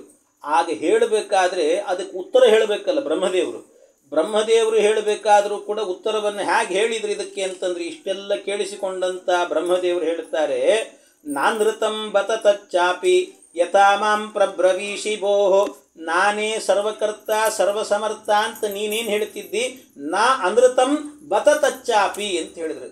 ನಾ ಅನೃತಂ, ಋತಂ ಅಂತ ಹೇಳಿ, ಅನೃತ ಅಂದರೆ ಸುಳ್ಳು ಅಂತ, ನಾ ಅನೃತ ಅಂದರೆ ನೀನು ಹೇಳಿದ್ದೇನು ಸುಳ್ಳಲ್ಲ ಅಂತಂದ್ರು. ನನ್ನನ್ನೇನು ಸರ್ವೋತ್ತಮ ಅಂತ ಹೇಳ್ತಿದ್ದಿ, ಬ್ರಹ್ಮದೇವರು ಹೇಳ್ತಾ ಇರುವಂಥ ಮಾತು, ನನ್ನನ್ನೇನು ಸರ್ವೋತ್ತಮ ಅಂತ ಹೇಳ್ತಿದ್ದಿ ನೀನು ಹೇಳಿದ ಮಾತೇನು ಸುಳ್ಳಲ್ಲ, ಹೌದು ನೀನು ಹೇಳಿದ್ದು ಸರಿ ಅಂತ ಹೇಳ್ತಿದ್ದಾರೆ ಬ್ರಹ್ಮದೇವರು. ಏನು ಹಾಗಾದ್ರೆ ಅಭಿಪ್ರಾಯ? ಹರಿ ಸರ್ವೋತ್ತಮ ಅಂತ ನಾವು ಹೇಳ್ತೀವಿ, ಮತ್ತು ಬ್ರಹ್ಮದೇವರು ಹೇಳಿದ್ದನ್ನು ಅವ್ರು ಭಾಗವತ ಹಾಗೆ ಹೇಳಿದ. ಮತ್ತೆ ನಾನೃತಂಬತ ತಚ್ಚಾಪಿ ಅಂತ ಹೇಳ್ತಾರೆ, ಯಥಾ ಮಾಂ ಪ್ರಬ್ರವೀಷಿ ಭೋಹೋ, ಯಾವ ರೀತಿ ನೀನು ತಿಳಿದಿದ್ದಿ ನನ್ನ ಬಗ್ಗೆ, ಇದೆಲ್ಲ ಸರಿಯಾಗಿದೆ ನೀನು ತಿಳ್ಕೊಂಡದ್ದು ಅಂತ ಹೇಳ್ತಿದ್ದಾರೆ. ಇದನ್ನು ಹೇಳಬೇಕು. ಇದರ ಅಭಿಪ್ರಾಯ ಏನು ಅಂದರೆ, ಅದಕ್ಕೆ ಮಧ್ವಾಚಾರ್ಯರು ವಿಶೇಷವಾಗಿ ಯಾದವಾರ್ಯರು ಬರೀತಾರೆ. ಅದಕ್ಕೆ ಯಾದವಾರ್ಯರು ಅವ್ರು ಹೇಳ್ತಾರೆ, ಅಭಿಪ್ರಾಯ ಏನು ಅಂದರೆ, ಇಲ್ಲಿ ಇದೆಲ್ಲ ಆಕ್ಷೇಪದ ದೃಷ್ಟಿಯಲ್ಲಿರುವಂಥ ಮಾತು ಇದೆಲ್ಲವೂ ಕೂಡ. ಆಕ್ಷೇಪ ಅಂತಂದರೆ, ನಾರದ ಮಹರ್ಷಿಗಳು ಕೇಳಿದ್ದು ಕೂಡ ಏನು ಅಂತಂದರೆ, ಬ್ರಹ್ಮದೇವರೇ ಎಲ್ಲರೂ ಕೂಡ ನಾನು ಹೇಳ್ತಿರೋದಲ್ಲ, ಬೇರೆ ಬೇರೆಯವರೆಲ್ಲರೂ ಕೂಡ ಹೇಳ್ತಿದ್ದಾರೆ, ನೀವೇ ಸರ್ವೋತ್ತಮರಂತೆ, ನೀವೇ ಸರ್ವಸಮರ್ಥರಂತೆ, ನೀವೇ ಎಲ್ಲವನ್ನೂ ಮಾಡುವವರಂತೆ, ಹೀಗಂತೆ ಹಾಗಂತೆ ಅಂತೆಲ್ಲ ಹೇಳ್ತಿದ್ದಾರೆ. ಇದೆಲ್ಲವೂ ಕೂಡ ನಿಮ್ಮ ಬಗ್ಗೆ ಹೇಳ್ತಾ ಇರುವಂಥ ವಿಷಯ ಇದು ಅಂತ ಇಷ್ಟು ಹೇಳಿದಾಗ ಇದು ಸರಿಯಲ್ವಾ ಅಂತ ಕೇಳಿದರೆ, ಅದಕ್ಕೆ ನಾನೃತಂ ಬತ ತಚ್ಚಾಪಿ, ನೀ ಹೇಳಿದ್ದು ಸರಿ, ಇದೇನು ಸುಳ್ಳಲ್ಲ ಅಂತ ಹೇಳಿದ್ರು. ಸುಳ್ಳಲ್ಲ ಅಂತಂದರೆ ಹಾಗೆ ತಿಳ್ಕೊಂಬಿಡಬಾರ್ದು. ಇಲ್ಲಿ ಒಂದು ಧ್ವನಿ ಇದೆ, ಇಲ್ಲಿ ಆ ಧ್ವನಿಯನ್ನು ಅರ್ಥ ಮಾಡ್ಕೊಳ್ಬೇಕು. ಅಂದರೆ ಬ್ರಹ್ಮದೇವರು ಹೇಳ್ತಾ ಇರುವಂಥ ಮಾತು ಇದು ಸುಳ್ಳಲ್ಲ ಅಂತ ಹಾಗೆ ಹೇಳ್ತಾ ಇಲ್ಲ. ಮತ್ತು ಹೇಳಿದ್ದೇನು ಅಂದರೆ, ಬ್ರಹ್ಮದೇವರು, ನಾರದರೇ ನೀವು ಹೇಳ್ತಾ ಇದ್ದೀರಲ್ಲ ವಿಷಯ, ಅದು ಸುಳ್ಳಲ್ವೇ ಅಂತ ಅರ್ಥ. ಅದು ಸುಳ್ಳಲ್ವ ನೀವು ಹೇಳ್ತಿರೋದು, ಹಾಗೆ ಅಭಿಪ್ರಾಯ. ಅದಕ್ಕೆ ಸುಳ್ಳಲ್ಲ ಅಂತ ಅರ್ಥ ಅಲ್ಲ, ನೀವು ಹೇಳ್ತಿರೋದೆಲ್ಲ ಸುಳ್ಳಲ್ವಾ ಅಂತ ಆಕ್ಷೇಪ ಮಾಡುತ್ತಿರೋದು ಅಂತ ಅರ್ಥ. ಅದಕ್ಕೆ ಇದನ್ನೆಲ್ಲ ಯಾದವಾರ್ಯರು ಬರೀತಾರೆ, ಮಧ್ವಾಚಾರ್ಯ ವಿಶೇಷ. ಇದೆಲ್ಲ ಇಲ್ದಿದ್ರೆ ಭಾಗವತವೇ ಅರ್ಥ ಆಗಲ್ಲ ನಮಗೆ, ಏನು ಹೇಳ್ತಿದ್ದಾರೆ ಅಂತಲೇ ಗೊತ್ತಾಗಲ್ಲ. ನಾನೃತಂಬತ ತಚ್ಚಾಪಿ ಅಂತ, ಸುಳ್ಳಲ್ವೇನು ನೀವು ಹೇಳ್ತಿರೋದು ಅಂತ, ನನ್ನ ಬಗ್ಗೆ ಏನು ತಿಳ್ಕೊಂಡಿದ್ದೀರಿ ಅದೆಲ್ಲ ಸುಳ್ಳಲ್ವೇನು, ಆದ್ದರಿಂದ ಸುಳ್ಳು ನೀವು ತಿಳ್ಕೊಂಡಿರುವಂತಹದ್ದು ಅಂತ. ಅದಕ್ಕೆ ಆದರೂ ನೀವು ಈ ವಿಷಯವನ್ನು ಇನ್ನೊಬ್ಬರು ಆಕ್ಷೇಪ ಮಾಡ್ತಾರೆ ಅಂತ ಆದರೂ ನನ್ನ ಹತ್ರ ಬಂದು ಹೇಳಿದ್ರಲ್ಲ, ನೀವು ನಿಲ್ರಿ ಒಂದು ನಿಮಿಷ ಪ್ರಾಯಶ್ಚಿತ್ತ ಮಾಡ್ಕೊಂಡ್ಬರ್ತೀನಿ ಅಂದ್ರೆ ಬ್ರಹ್ಮದೇವರು, ಒಂದು ನಿಮಿಷ ಪ್ರಾಯಶ್ಚಿತ್ತ ಮಾಡ್ಕೊಂಡ್ಬರ್ತೀನಿ ಅಂತ ಒಳಗೆ ಹೋಗಿ ಒಂದು ಸ್ನಾನ ಮಾಡಿಕೊಂಡೇ ಬಂದ್ರಂತೆ. ಸ್ನಾನ ಮಾಡ್ಕೊಂಡು ಬಂದು ಮತ್ತೆ ಹಾಗೆ ಡೈರೆಕ್ಟ್ ಬರಲಿಲ್ಲ. ಮತ್ತೇನು ಅಂತ ಹೇಳಿದರೆ, ನಮಸ್ತಸ್ಮೈ ಭಗವತೆ ವಾಸುದೇವಾಯ ಧೀಮಹಿ ಯನ್ಮಾಯಯ ದುರ್ಜಯಯ ಮಾಂ ವದಂತಿ ಜಗದ್ಗುರುಂ. ಅವ್ರೇನು ಮಾಡಿದ್ರಂತೆ, ಬ್ರಹ್ಮದೇವರು ಒಳಗೆ ಹೋಗಿ ಸ್ನಾನ ಮಾಡಿಕೊಂಡು ನಮಸ್ತಸ್ಮೈ ಭಗವತೆ ವಾಸುದೇವಾಯ ಧೀಮಹಿ ಅಂತ, ವಾಸುದೇವಾಯ ಅಂದರೆ ವಾಸುದೇವ ದ್ವಾದಶಾಕ್ಷರ ಮಂತ್ರವನ್ನು ಜಪ ಮಾಡಿದ್ರಂತೆ. ಅಷ್ಟೇ ಅಲ್ಲ, ಧೀಮಹಿ ಅಂತ ಹೇಳಿದರೆ ವಿಷ್ಣು ಗಾಯತ್ರಿ, ನಾರಾಯಣಾಯ ವಿದ್ಮಹೇ ವಾಸುದೇವಾಯ ಧೀಮಹಿ ತನ್ನೋ ವಿಷ್ಣು ಪ್ರಚೋದಯಾತ್. ಈ ಮಂತ್ರ ಏನಿದೆ ಆ ಮಂತ್ರವನ್ನು ವಿಷ್ಣು ಗಾಯತ್ರಿಯನ್ನು ಕೂಡ ಹೋಗಿ ಅವರು ಜಪವನ್ನು ಮಾಡ್ಕೊಂಡು ಬಂದ್ರಂತೆ. ಯಾಕೆ ಅಂದರೆ ಪ್ರಾಯಶ್ಚಿತ್ತ ಇದು ಅಂತ ಮಾಡಿದ್ರಂತೆ. ನಾನು ಅಂದರೆ ಇವರು ಹೇಳಿದ್ದ ಆಕ್ಷೇಪ ಪೂರ್ವಕವಾಗಿಯೇ, ಆದರೂ ಕೂಡ ನಾನು ಸರ್ವೋತ್ತಮ ಅಂತ ಹೇಳ್ತಾ ಇದ್ದೀರಲ್ಲ ನೀವು, ನಾನು ಸರ್ವೋತ್ತಮ ಅಂತ ಹೇಳಬೇಕಾದ್ರೆ ಇದನ್ನು ಬಹಳ ಕಷ್ಟ. ಯಾಕೆ ಅಂದರೆ ನಾನಿಂಥ ಮಾತುಗಳನ್ನೆಲ್ಲ ಕೇಳಬಾರ್ದು ಸರ್ವೋತ್ತಮ ಅಂತ. ಅದರಿಂದ ನಿಮ್ಮ ಬಾಯಲ್ಲಿ ಕೇಳಿದೆ, ಆದ್ದರಿಂದ ಒಂದು ಸರ್ತಿ ಪ್ರಾಯಶ್ಚಿತ್ತ ಮಾಡಿಕೊಳ್ತೇನೆ ಅಂತ ಪ್ರಾಯಶ್ಚಿತ್ತವನ್ನು ಮಾಡಿಕೊಂಡಿರ್ತೀವನ್ನೆಲ್ಲ ಕೂಡ. ಇಷ್ಟು ಪ್ರಾಯಶ್ಚಿತ್ತವನ್ನು ಮಾಡಿಕೊಂಡ ನಂತರ ವಿಲಜ್ಜಮಾನಯ ಯಸ್ಯ ಸ್ಥಾತುಮೀಕ್ಷಾಪತೆ ಮಯ ವಿಮೋಹಿತ ವಿಕತ್ತಂತೆ ಮಮಾಹಮಿತಿ ದುರ್ದಿಯ. ಇದೆಲ್ಲ ಏನು ಅಂದರೆ ಒಂದು ಮಾಯೆಯಿಂದಾಗಿ ಇದೆಲ್ಲವೂ ಕೂಡ ಹೀಗೆ ನನ್ನನ್ನೇ ಸೃಷ್ಟಿಕರ್ತ ಅಂತ ಕರೀತಿರ್ತಾರೆ. ಇದೆಲ್ಲವೂ ಕೂಡ ಸುಳ್ಳು ಅಂತ ಹೇಳ್ತಾರೆ. ಇದ್ಯಾವುದು ಅಲ್ಲ. ಮತ್ತೇನು ಅಂದರೆ ಇದನ್ನೆಲ್ಲ ಸೃಷ್ಟಿ ಮಾಡಿದಂಥವನು ಭಗವಂತ ಅಂತ ಹೇಳ್ತಾರೆ. ಪರಮಾತ್ಮ ಸೃಷ್ಟಿ ಮಾಡಿರುವಂಥದ್ದು ಇದನ್ನೆಲ್ಲವೂ ಕೂಡ.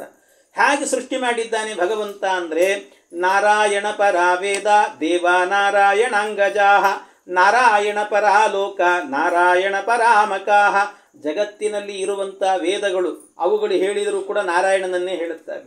ಇನ್ನು ದೇವತೆಗಳೆಲ್ಲರೂ ಕೂಡ ಬೇರೆ ಬೇರೆ ದೇವತೆಗಳು ಕೂಡ ಅವನ ಅಂಗಾಂಗಗಳಿಂದಲೇನೆ ಹುಟ್ಟಿದ್ದಾರೆ. ಎಲ್ಲ ಲೋಕಗಳನ್ನು ಕೂಡ ವರ್ಣಿಸಿದ್ದಾರೆ. ಲೋಕಪಾಲಕನಾದಂಥ ನಾರಾಯಣನನ್ನೇ ಗುಣಗಾನ ಮಾಡ್ತಾರೆ ಎಲ್ಲರೂ ಕೂಡ. ಇನ್ನು ನಾರಾಯಣ ಪರೋ ಯೋಗೋ, ಯಜ್ಞ, ಯೋಗ, ತಪಸ್ಸು, ತತ್ವಜ್ಞಾನಗಳನ್ನು ಕೂಡ ನಾರಾಯಣ ಸಿಗಬೇಕು ಅನ್ನೋದಕ್ಕೋಸ್ಕರವೇನೇ ಮಾಡುತ್ತಾರೆ. ವೇದಗಳೆಲ್ಲ ಹೇಳ್ತಿರೋದೇ ಅದಕ್ಕೋಸ್ಕರವಾಗಿ. ಹಾಗೆ ಅಂತ ಅರ್ಥ ಮಾಡಿಕೊಳ್ಬೇಕು. ಇದನ್ನೆಲ್ಲ ಹೇಳಿ ಭಗವಂತ ಹ್ಯಾಕೆ ಸೃಷ್ಟಿ ಮಾಡುತ್ತಾನೆ ಅನ್ನೋದನ್ನು ನಿರೂಪಣೆ ಮಾಡುತ್ತಾರೆ. ಈ ಸೃಷ್ಟಿ ಪ್ರಕ್ರಿಯೆ ನಮಗೆ 3ನೇ ಸ್ಕಂದದಲ್ಲೂ ಕೂಡ ಬರ್ತದೆ ವಿಸ್ತಾರವಾಗಿ. ಆದರೆ ಇಲ್ಲಿ ಹೇಳಿದಂಥ ಸೃಷ್ಟಿ ಪ್ರಕ್ರಿಯೆ ಸ್ವಲ್ಪ ಸಂಕ್ಷೇಪವಾಗಿ ಹೇಳಿದ್ದಾರೆ. ಆದರೂ ಅದನ್ನು ವಿವರಣೆ ಕೊಡ್ತೇನೆ. ಸ್ವಲ್ಪ ಏನು ಅಂದರೆ, ಈ ಸೃಷ್ಟಿ ಪ್ರಕ್ರಿಯೆ ಇದೆ ಅಲ್ವಾ, ಇದು ಬೇಗ ತಲೆಗೆ ಹೋಗೋದಿಲ್ಲ, ಒಂದು ಸರ್ತಿ ಒಳಗೆ ಹೋಗೋದಿಲ್ಲ. ಆದರೂ ಎಷ್ಟಾಗ್ತದಷ್ಟು ಒಳಗೆ ಹೋಗಿಸ್ಕೊಳ್ರಿ. ಅದನ್ನು ಪ್ರಯತ್ನ ಮಾಡುತ್ತೇನೆ ಹೇಳುವಷ್ಟು. ಸತ್ವಂ ರಜಸ್ತಮ ಇತಿ ನಿರ್ಗುಣಸ್ಯ ಗುಣಾಸ್ತ್ರಯ ಸ್ಥಿತಿರ್ಸರ್ಗ ನಿರೋಧೇಶು ಗೃಹೀತ ಮಾಯಯಾ ವಿಭೋಹೋ ಅಂತ. ಭಗವಂತ ಮೊದಲಿಗೇನು ಮಾಡ್ತಾನಂತೆ, 3 ಗುಣಗಳನ್ನು ಕೂಡ ತೆಗೆದುಕೊಂಡು ಸೃಷ್ಟಿ ಕಾರ್ಯವನ್ನು ಮಾಡ್ತಾನಂತೆ. 3 ಗುಣಗಳನ್ನು ತೆಗೆದುಕೊಂಡು 3 ಗುಣವನ್ನು ಕೂಡ ತೆಗೆದುಕೊಂಡು ಸೃಷ್ಟಿ ಮಾಡೋದು ಅಂತ ಹೇಳಿದರೆ ಹೇಗೆ ಮಾಡ್ತಾನೆ ಸೃಷ್ಟಿಯನ್ನು ಅಂತಂದರೆ, ಭಗವಂತ ಸೃಷ್ಟಿ ಅಂದರೆ ಏನು ಗೊತ್ತಾ, ಈ ಗುಣಗಳೇನಿದ್ದಾವಲ್ಲ, ಸತ್ವ, ರಜಸ್ಸು, ತಮಸ್ಸು ಅಂತ 3 ಗುಣಗಳೇನಿದ್ದಾವೆ, ಇವುಗಳ ವಿಷಮ ಸ್ಥಿತಿ ಅಂದರೆ ಒಂದೊಂದು ಕಲಬೆರಿಕೆ ಆಗೋದು ಅಂತ ಅರ್ಥ. ವಿಷಮ ಸ್ಥಿತಿ, ಆ ಸ್ಥಿತಿ ಏನಿದೆಯಲ್ಲ ಅದೇ ಸೃಷ್ಟಿ ಅಂತ ಹೇಳೋದು. ಸೃಷ್ಟಿ ಅಂತಂದರೆ ಇನ್ನು ಸೃಷ್ಟಿ ಇಲ್ಲದ ಕಾಲ ಅಂದರೆ ಆದಿ ಕಾಲ ಅನ್ನೋದೇನಿದೆಯಲ್ಲ, ಆ ಕಾಲ ಅಂದರೆ ಏನು ಗೊತ್ತಾ, ಸತ್ವವಾಗಿರೋದು, ರಜಸ್ಸಾಗಿರೋದು, ತಮಸ್ಸಾಗಿರೋದು, ಕಲಬೆರಿಕೆ ಇಲ್ಲ ಅಂತ ಅರ್ಥ. ಕಲಬೆರಿಕೆ ಇಲ್ಲ. ಹೀಗಿರುವಂಥ ಸ್ಥಿತಿ ಏನಿದೆ ಅಲ್ವಾ, ಇದನ್ನಾಗಬೇಕಾದ್ರೆ ಮೊದಲು, ಆಮೇಲೆ ಕೊನೆಯಲ್ಲಾಗಬೇಕಾದ್ರೆ ಇಷ್ಟೇ ಎರಡೇ, ಆಮೇಲೆ ಕೊನೆಯಲ್ಲಯ ಅನ್ನುವಂಥದ್ದು ಅದಿರಲಿ, ಅದರ ಬಗ್ಗೆ ವಿವರಣೆ ಕೊಡ್ತಾರೆ. ಅಂತೂ ಈ 3 ಗುಣಗಳೇನಿದ್ದಾವಲ್ಲ, ಈ 3 ಗುಣಗಳನ್ನು ಕೂಡ ಭಗವಂತ ತನ್ನ ಅಧೀನದಲ್ಲಿ ಇಟ್ಟುಕೊಂಡಿರ್ತಾನೆ ಪರಮಾತ್ಮ. ಸತ್ವ, ರಜಸ್ಸು, ತಮಸ್ಸು ಅನ್ನುವಂಥ 3 ಗುಣಗಳನ್ನು ಕೂಡ ತನ್ನ ಅಧೀನದಲ್ಲಿ ಇಟ್ಟುಕೊಂಡಿರ್ತಾನೆ. ಹೀಗೆ ಅಧೀನದಲ್ಲಿಟ್ಟುಕೊಂಡು ಅವುಗಳ ಪ್ರಭಾವದಿಂದಾಗಿ ಭಗವಂತ ತಾನೇ ಇರ್ತಾನೆ. ಅವುಗಳ ಪ್ರಭಾವವನ್ನು ಬಳಸಿಕೊಂಡು ಅವುಗಳ ಪ್ರಭಾವ ಅಂದರೆ ಅವುಗಳಿಲ್ಲ ಅಂದರೆ ಸೃಷ್ಟಿ ಮಾಡಲಿಕ್ಕೆ ಆಗಲ್ಲ ಅಂತ ತಿಳ್ಕೋಬಾರದು. ಸುಮ್ಮನೆ ಅವುಗಳನ್ನು ಬಳಸ್ಕೊಳ್ತಾನೆ ಅಷ್ಟೇ ಪರಮಾತ್ಮ. ಬಳಸ್ಕೊಂಡು ಅವುಗಳಿಂದ ಸೃಷ್ಟಿ ಮಾಡ್ತಾನಂತೆ ಭಗವಂತ. ಹೀಗೆ ಎಲ್ಲವನ್ನು ಕೂಡ ಸೃಷ್ಟಿಯಾದಿ ಕಾರ್ಯಗಳನ್ನು ಆದಿ ಸೃಷ್ಟಿಯಲ್ಲಾಗಬೇಕಾದ್ರೆ ಅಂದರೆ ಆದಿ ಸೃಷ್ಟಿಯಲ್ಲಿ ಮತ್ತು ಮಹಾಪ್ರಳಯದಲ್ಲಿ ಮಾತ್ರ ವಿಶೇಷವಾಗಿ ಒಂದೊಂದೇ ಗುಣಗಳನ್ನು ಕ್ರಮವಾಗಿ ಎತ್ತಿಟ್ಟುಕೊಂಡಿರ್ತಾರೆ. ನಾನು ಆಗಲೇ ಹೇಳಿದ್ನಲ್ಲ, ಆದಿ ಸೃಷ್ಟಿ ಅಂದರೆ ಆದಿಯಲ್ಲಾಗಬೇಕಾದ್ರೆ ಸತ್ವ ಆಗಿರ್ತದೆ, ರಜಸ್ಸು ತಮಸ್ಸಾಗಿರ್ತದೆ. ಈ ಸೃಷ್ಟಿಯಲ್ಲಿ ಎಲ್ಲವೂ ಕೂಡ ಕಲಬೆರಿಕೆ ಆಗಿರುತ್ತೆ ಅಂತ. ಕಾರ್ಯಕಾರಣ ಕರ್ತೃತ್ವೇ ದ್ರವ್ಯಜ್ಞಾನ ಕ್ರಿಯಾಶ್ರಯಾ ಬದ್ನಂತಿ ನಿತ್ಯದ ಮುಕ್ತಂ ಮಾಯಿನಂ ಪುರುಷಂ ಗುಣಾ. ಜೀವನಿಗಾಗಬೇಕಾದರೆ ಪರಮಾತ್ಮ ಏನು ಮಾಡ್ತಾನಂತೆ, ಪಂಚಜ್ಞಾನೇಂದ್ರಿಯಗಳಲ್ಲಿ ಮತ್ತು ಮನಸ್ಸಿನಲ್ಲಿ ಇರುವಂತಹ ಸ್ಥೂಲ ಸತ್ವಗುಣ ಅಂದರೆ ಈ ಒಳಗಡೆ ಆಗಬೇಕಾದ್ರೆ ಏನಾಗುತ್ತೆ ನಮಗೆ ಅಂದರೆ, ಒಳಗಡೆಯಿಂದ ನಾನು ಸುಖವಾಗಿದ್ದೇನೆ ಅಂತ ಒಂದು ಅನುಭವ ಬರುತ್ತೆ ನೋಡಿ. ಒಳಗಡೆಯಿಂದನೇ ಒಳಗೆ ಒಂದು ಒಳ್ಳೆ ನಿದ್ದೆ ಮಾಡಿದ್ವಿ ಅಂತ ಇಟ್ಕೊಳ್ರಿ. ಒಳ್ಳೆ ನಿದ್ದೆ ಆದ ತಕ್ಷಣ ಬೆಳಿಗ್ಗೆ ಎದ್ದು ಕೂಡ ಆಹಾ ಎಂಥ ನಿದ್ದೆ, ಅಷ್ಟು ಚೆನ್ನಾಗಾಯ್ತಲ್ಲ ನಿದ್ದೆ ಅಂತ ಅಂದ್ಕೊಳ್ತೀವಿ ಒಂದು ಸರ್ತಿ. ಅಂದರೆ ವಯಸ್ಸಿನಲ್ಲಿದ್ದಾಗ ಇಂಥ ನಿದ್ದೆಗಳು ಬರ್ತಿರ್ತವೆ. ವಯಸ್ಸಾಗ್ತಾ ಆ ನಿದ್ದೆಗಳು ಕಡಿಮೆ ಆಗಿ ಹೋಗ್ಬಿಡ್ತದೆ ಆಮೇಲೆ. ಅದರಿಂದ ಅಂಥ ನಿದ್ದೆ ಇದೆಯಲ್ಲ, ಆ ನಿದ್ದೆ ಎನ್ನುವಂಥದ್ದು ಬರೋದು ಹೇಗೆ ಅಂದರೆ ಸ್ಥೂಲ ಸತ್ವಗುಣ ಅಂದರೆ ನಾನು ಸುಖಿ ಎನ್ನುವಂಥ ಒಂದು ಅಭಿಮಾನವನ್ನು ಹುಟ್ಟಿಸುತ್ತಂಥದ್ದು. ಆಮೇಲೆ ಕರ್ಮೇಂದ್ರಿಯಗಳಲ್ಲಾಗಬೇಕಾದ್ರೆ ಸ್ಥೂಲವಾಗಿರುವಂಥ ಒಂದು ರಜೋಗುಣ ಇರ್ತದೆ. ಅದರಿಂದ ಏನಾಗುತ್ತೆ ಅಂದರೆ, ನಾನು ಏನು ಕೆಲಸಗಳನ್ನು ಮಾಡಿದರೂ ಕೂಡ ನಮಗೇನು ಅನಿಸ್ಬಿಡುತ್ತೆ ಅಂದರೆ, ಒಂದೇನೋ ಒಂದು ಕಾರ್ಯಕ್ರಮ ಇದೆ ಅಂತ ಆದಾಗ ಅಲ್ಲೇನೋ ತಯಾರಿ ಮಾಡಲಿಕ್ಕೆ ಇರ್ತದೆ. ಆ ತಯಾರಿಗಳನ್ನು ಮಾಡಬೇಕಾದ್ರೆ ಒಂದು ರಂಗೋಲಿ ಹಾಕಿರ್ತೀವಿ ಅಥವಾ ಏನೋ ಅಲಂಕಾರ ಮಾಡಿರ್ತೀವಿ. ಎಲ್ಲ ಆದ ಕೂಡಲೇ ನಮಗೇನು ಅನಿಸುತ್ತೆ, 10 ಜನ ಬಂದು ನೋಡಿ ಚೆನ್ನಾಗಿದೆ ಅನ್ಬೇಕಾದ್ರೆ ನಾನು ಮಾಡಿದ್ದು ಅಂತ ಅನಿಸ್ತದೆ. ಇದು ಯಾವುದರ ಪ್ರಭಾವ ಅಂತಂದರೆ, ಸ್ಥೂಲವಾಗಿರುವಂಥ ಏನು ರಜೋಗುಣ ಇದೆಯಲ್ಲ, ಆ ರಜೋಗುಣದ ಪ್ರಭಾವದಿಂದಾಗಿ ಇದು ನಾನು ಮಾಡಿದ್ದು ಅಂತ ಕರ್ಮ ಅಂದರೆ ಕರ್ಮೇಂದ್ರಿಯ. ಈ ಕರ್ಮೇಂದ್ರಿಯಗಳಲ್ಲಾಗಬೇಕಾದ್ರೆ ನನ್ನ ಕರ್ಮ ನಾನು ಅನ್ನುವಂಥ ಅಭಿಮಾನ ಎನ್ನುವಂಥದ್ದು ಹುಟ್ಟುತ್ತಂತೆ. ಇನ್ನು ಈ ಸ್ಥೂಲವಾಗಿರುವಂತಹ ತಮೋಗುಣ ಇದೆಯಲ್ಲ, ಈ ತಮೋಗುಣದಿಂದ ಏನಾಗುತ್ತೆ ಅಂದರೆ ಅದೆಲ್ಲ ಶರೀರದಲ್ಲಿ ವ್ಯಾಪಿಸಿರುತ್ತದೆ. ಶರೀರದಲ್ಲಿ ಅಂದರೆ ಆ ಶರೀರದಲ್ಲಿ ಆಗಬೇಕಾದ್ರೆ ಈಗ ತಲೆನೋವು ಬರ್ತದೆ, ದುಃಖ ಆಗತ್ತೆ, ಇದೆಲ್ಲವೂ ಕೂಡ ಏನಾಗುತ್ತಲ್ಲ ಶರೀರಕ್ಕಾದದ್ದು. ಕಾಲು ನೋವು ಅಂದರೆ ಶರೀರಕ್ಕೆ. ಆದರೆ ಮೂಲದಲ್ಲಿ ರೂಪ ಹೇಗಿದೆ ಅಂದರೆ ಜೀವನದ್ದು, ಅವನದ್ದು ಜ್ಞಾನಾನಂದಮಯ ದೇಹ. ಅವನ ಜ್ಞಾನಾನಂದಮಯ ದೇಹ ಆಗಿದ್ದರೂ ಕೂಡ ಈ ಶರೀರದ ಮೇಲೆ ಅಭಿಮಾನ ಎನ್ನುವಂಥದ್ದು ಹುಟ್ಟಿ ನನ್ನ ಕಾಲಿಗೆ ನೋವಾಯಿತು ಅಂತಾನೆ, ನನ್ನ ಮೈಗೆ ನೋವಾಯಿತು ಅಂತ ಹೇಳ್ತಾನೆ. ಇದೆಲ್ಲವೂ ಕೂಡ ಏನು, ತಲೆನೋವು, ಬೆನ್ನು ನೋವು, ಇದೆಲ್ಲವೂ ಕೂಡ ಕೊರಗುವಂಥದ್ದು ಇದೆಲ್ಲ. ಇದೆಲ್ಲವೂ ಯಾವುದರಿಂದ ಅಂತ ಹೇಳಿದರೆ ಸ್ಥೂಲವಾಗಿರುವಂಥ ತಮೋಗುಣದ ಪ್ರಭಾವದಿಂದಾಗಿ ಇದೆಲ್ಲವೂ ಕೂಡ ಹುಟ್ಟುತ್ತೆ ಅಂತ ಹೇಳ್ತಾರೆ. ಇದೆಲ್ಲವೂ ಕೂಡ ಆಗುತ್ತೆ. ಹೀಗೆ ಇದು ಇಷ್ಟೆಲ್ಲ ಆದರೆ ಅಂದರೆ ಇದೆಲ್ಲವೂ ಕೂಡ ಹೇಗೆ ಅಂತಂದರೆ ಜೀವ ಸ್ವತಃ ಜಡ ಇಂದ್ರಿಯದಿಂದ ರಹಿತ, ಅವನು ಜಡ ಇಂದ್ರಿಯ ಎನ್ನುವಂಥದ್ದಿಲ್ಲ. ಆದರೆ ನಿತ್ಯ ಜ್ಞಾನ ಸ್ವರೂಪ ಆದರೂ ಕೂಡ ಪರಮಾತ್ಮನ ಇಚ್ಛೆಯಿಂದ ಈ ಗುಣತ್ರಯಗಳು ಕೂಡ ಅವನನ್ನು ಬಂಧನ ಮಾಡ್ತದೆ. ಪರಮಾತ್ಮನ ಇಚ್ಛೆಯಿಂದ ಈ ಮೂರು ಗುಣಗಳೇನು ಸತ್ವ ರಜಸ್ಸು ತಮಸ್ಸು ಏನಿದೆಲ್ಲ, ಈ ಮೂರು ಗುಣಗಳು ಕೂಡ ಜೀವ ಅವನು ಏನಾಗಿದ್ದಾನೆ ಅಂದರೆ ಜ್ಞಾನಾನಂದಮಯ. ಆದರೂ ಕೂಡ ಅವನ ಜ್ಞಾನ ಆನಂದ ಅವನ ಅನುಭವಕ್ಕೆ ಬರದೇ ಇರುವಂತೆ ಭಗವಂತ ಅದನ್ನು ಬಂಧನ ಮಾಡ್ತಾನಂತೆ ಈ ಮೂರು ಗುಣಗಳಿಂದಲೂ ಕೂಡ. ಅದು ಹೇಗೆ ಬಂಧನ ಮಾಡ್ತಾನೆ ಅಂತಂದರೆ ಅದನ್ನೇ ಇಲ್ಲಿ ಹೇಳಿರುವಂಥದ್ದು. ಕಾರ್ಯಕಾರಣ ಕರ್ತೃತ್ವೇ ದ್ರವ್ಯ ಜ್ಞಾನ ಕ್ರಿಯಾಶ್ರಯ ಬದ್ನಂತಿ ನಿತ್ಯದ ಮುಕ್ತಂ. ಬದ್ನಂತಿ ಅದನ್ನು ಬಂಧನ ಮಾಡಿಬಿಡುತ್ತಂಥದ್ದು. ಅದು ಹೇಗೆ ಬಂಧನ ಮಾಡುತ್ತೆ ಅಂತ ಹೇಳಿದರೆ ಅದಕ್ಕೆ ಹೇಳಿರುವಂಥದ್ದು ಅಂದರೆ ಸತ್ವಗುಣ ಅಂದರೆ ಜ್ಞಾನೇಂದ್ರಿಯ ಮನಸ್ಸುಗಳ ಸಹಾಯದಿಂದಾಗಿ ವಿಷಯ ಭೋಗದಲ್ಲಿ ಅಭಿಮಾನವನ್ನು ಹುಟ್ಟಿಸ್ತಾನೆ. ಅದರಿಂದ ಬಂಧನ ಎನ್ನುವಂಥದ್ದು ಉಂಟಾಗುತ್ತೆ. ಅದು ಸಿಗಲಿಲ್ಲ ಇದು ಸಿಗಲಿಲ್ಲ ಅಂತ ಒತ್ತಾಡ್ತಾನೆ ಮನುಷ್ಯ. ರಜೋಗುಣ ಕರ್ಮೇಂದ್ರಿಯದ ಸಹಾಯದಿಂದ ಬಾಹ್ಯಕ್ರಿಯೆಗೆ ನಾನೇ ಕರ್ತೃ ಅನ್ನುವಂತಹ ಒಂದು ಅಭಿಮಾನವನ್ನು ಹುಟ್ಟಿಸ್ತಾನೆ. ಅದರಿಂದ ಏನಾಗುತ್ತೆ, ಬಂಧನ ಎನ್ನುವಂಥದ್ದಾಗತ್ತೆ. ತಮೋಗುಣ ಶರೀರದ ಸಹಾಯದಿಂದ ಶಾರೀರಿಕವಾಗಿರುವಂಥ ಸುಖ ದುಃಖಗಳಲ್ಲಿ ನನ್ನದ್ದು ಎನ್ನುವ ಅಭಿಮಾನವನ್ನು ಹುಟ್ಟಿಸ್ತಾನಂತೆ ಪರಮಾತ್ಮ. ಅದರಿಂದ ಬಂಧನ ಎನ್ನುವಂಥದ್ದಾಗತ್ತೆ ಅಂತ ಹೀಗೆ ಅರ್ಥ ಮಾಡಿಕೊಳ್ಬೇಕು ಅಂತ ಹೇಳ್ತಾರೆ. ಸಯೇಷ ಭಗವಾನ್ ಲಿಂಗೈ ತ್ರಿವಿರೇತೈರದೋಕ್ಷಜ ಸ್ವಲಕ್ಷಿತ ಗತಿರ್ಬ್ರಹ್ಮನ್ ಸರ್ವೇಷಾಂ ಮಮಚೇಶ್ವರ. ಅಷ್ಟೇ ಅಲ್ಲ, ಅವನು ದೇಹ ಇಂದ್ರಿಯ ಮನಸ್ಸುಗಳನ್ನು ಯಮನಿಯಮಾದಿ ಸಾಧನಗಳಿಂದ ವಶೀಕರಿಸಿಕೊಂಡಿರುವಂಥ ಜೀವನಿಗೆ ಸೂಕ್ಷ್ಮ ಗುಣತ್ರಯ ಪ್ರಭಾವದಿಂದಾಗಿ ಜ್ಞಾನಗೋಚರನಾಗ್ತಾನಂತೆ ಪರಮಾತ್ಮ. ಅವನು ಜ್ಞಾನಗೋಚರನಾಗ್ತಾನೆ ಅಂದರೆ ಜ್ಞಾನೇಂದ್ರಿಯ ಮನಸ್ಸುಗಳಲ್ಲಿ ಇರುವಂಥ ಸೂಕ್ಷ್ಮವಾದ, ಈಗಾಗಲೇ ಹೇಳಿದ್ದು ಸ್ಥೂಲವಾಗಿರುವಂತಹ ಸತ್ವಗುಣ ಅಂತ ಹೇಳಿದೆ. ಈಗ ಸೂಕ್ಷ್ಮವಾದಂಥ ಸತ್ವಗುಣ ಇದೆಯಲ್ವಾ, ಆ ಸೂಕ್ಷ್ಮವಾದಂಥ ಸತ್ವಗುಣದಿಂದಾಗಿ ಅವನಿಗೇನಾಗತ್ತಂತೆ, ಶ್ರವಣ ಮಾಡಬೇಕು ಯಾವಾಗಲೂ ಕೂಡ. ಜ್ಞಾನ ಕಾರ್ಯಗಳು ನಡೀತಾ ಇದ್ರೆ ಅಲ್ಲಿಗೆ ಹೋಗಬೇಕು ಅಂತ ಅನಿಸುತ್ತಂತೆ. ಆ ಮೂಲಕವಾಗಿ ಪರಮಾತ್ಮನ ದರ್ಶನವನ್ನು ಮಾಡ್ತಿರ್ತಾನಂತೆ. ಅದನ್ನು ಕೇಳ್ತಾ ಕೇಳ್ತಾನೆ ಭಗವಂತನ ಕಥಾನಕವನ್ನು ಕೇಳ್ತಾ ಕೇಳ್ತಾನೆ ಭಗವಂತನ ದರ್ಶನ ಆಗ್ತಾ ಇರುತ್ತಂತ ಅವನಿಗೆ. ಇದು ಯಾವುದರ ಪ್ರಭಾವ ಅಂದರೆ ಇದು ಸೂಕ್ಷ್ಮವಾದಂತಹ ಸತ್ವಗುಣದ ಪ್ರಭಾವ. ಈ ರೀತಿಯಲ್ಲಿ ವ್ಯವಸ್ಥೆ ಮಾಡಿರ್ತಾನೆ ಭಗವಂತ.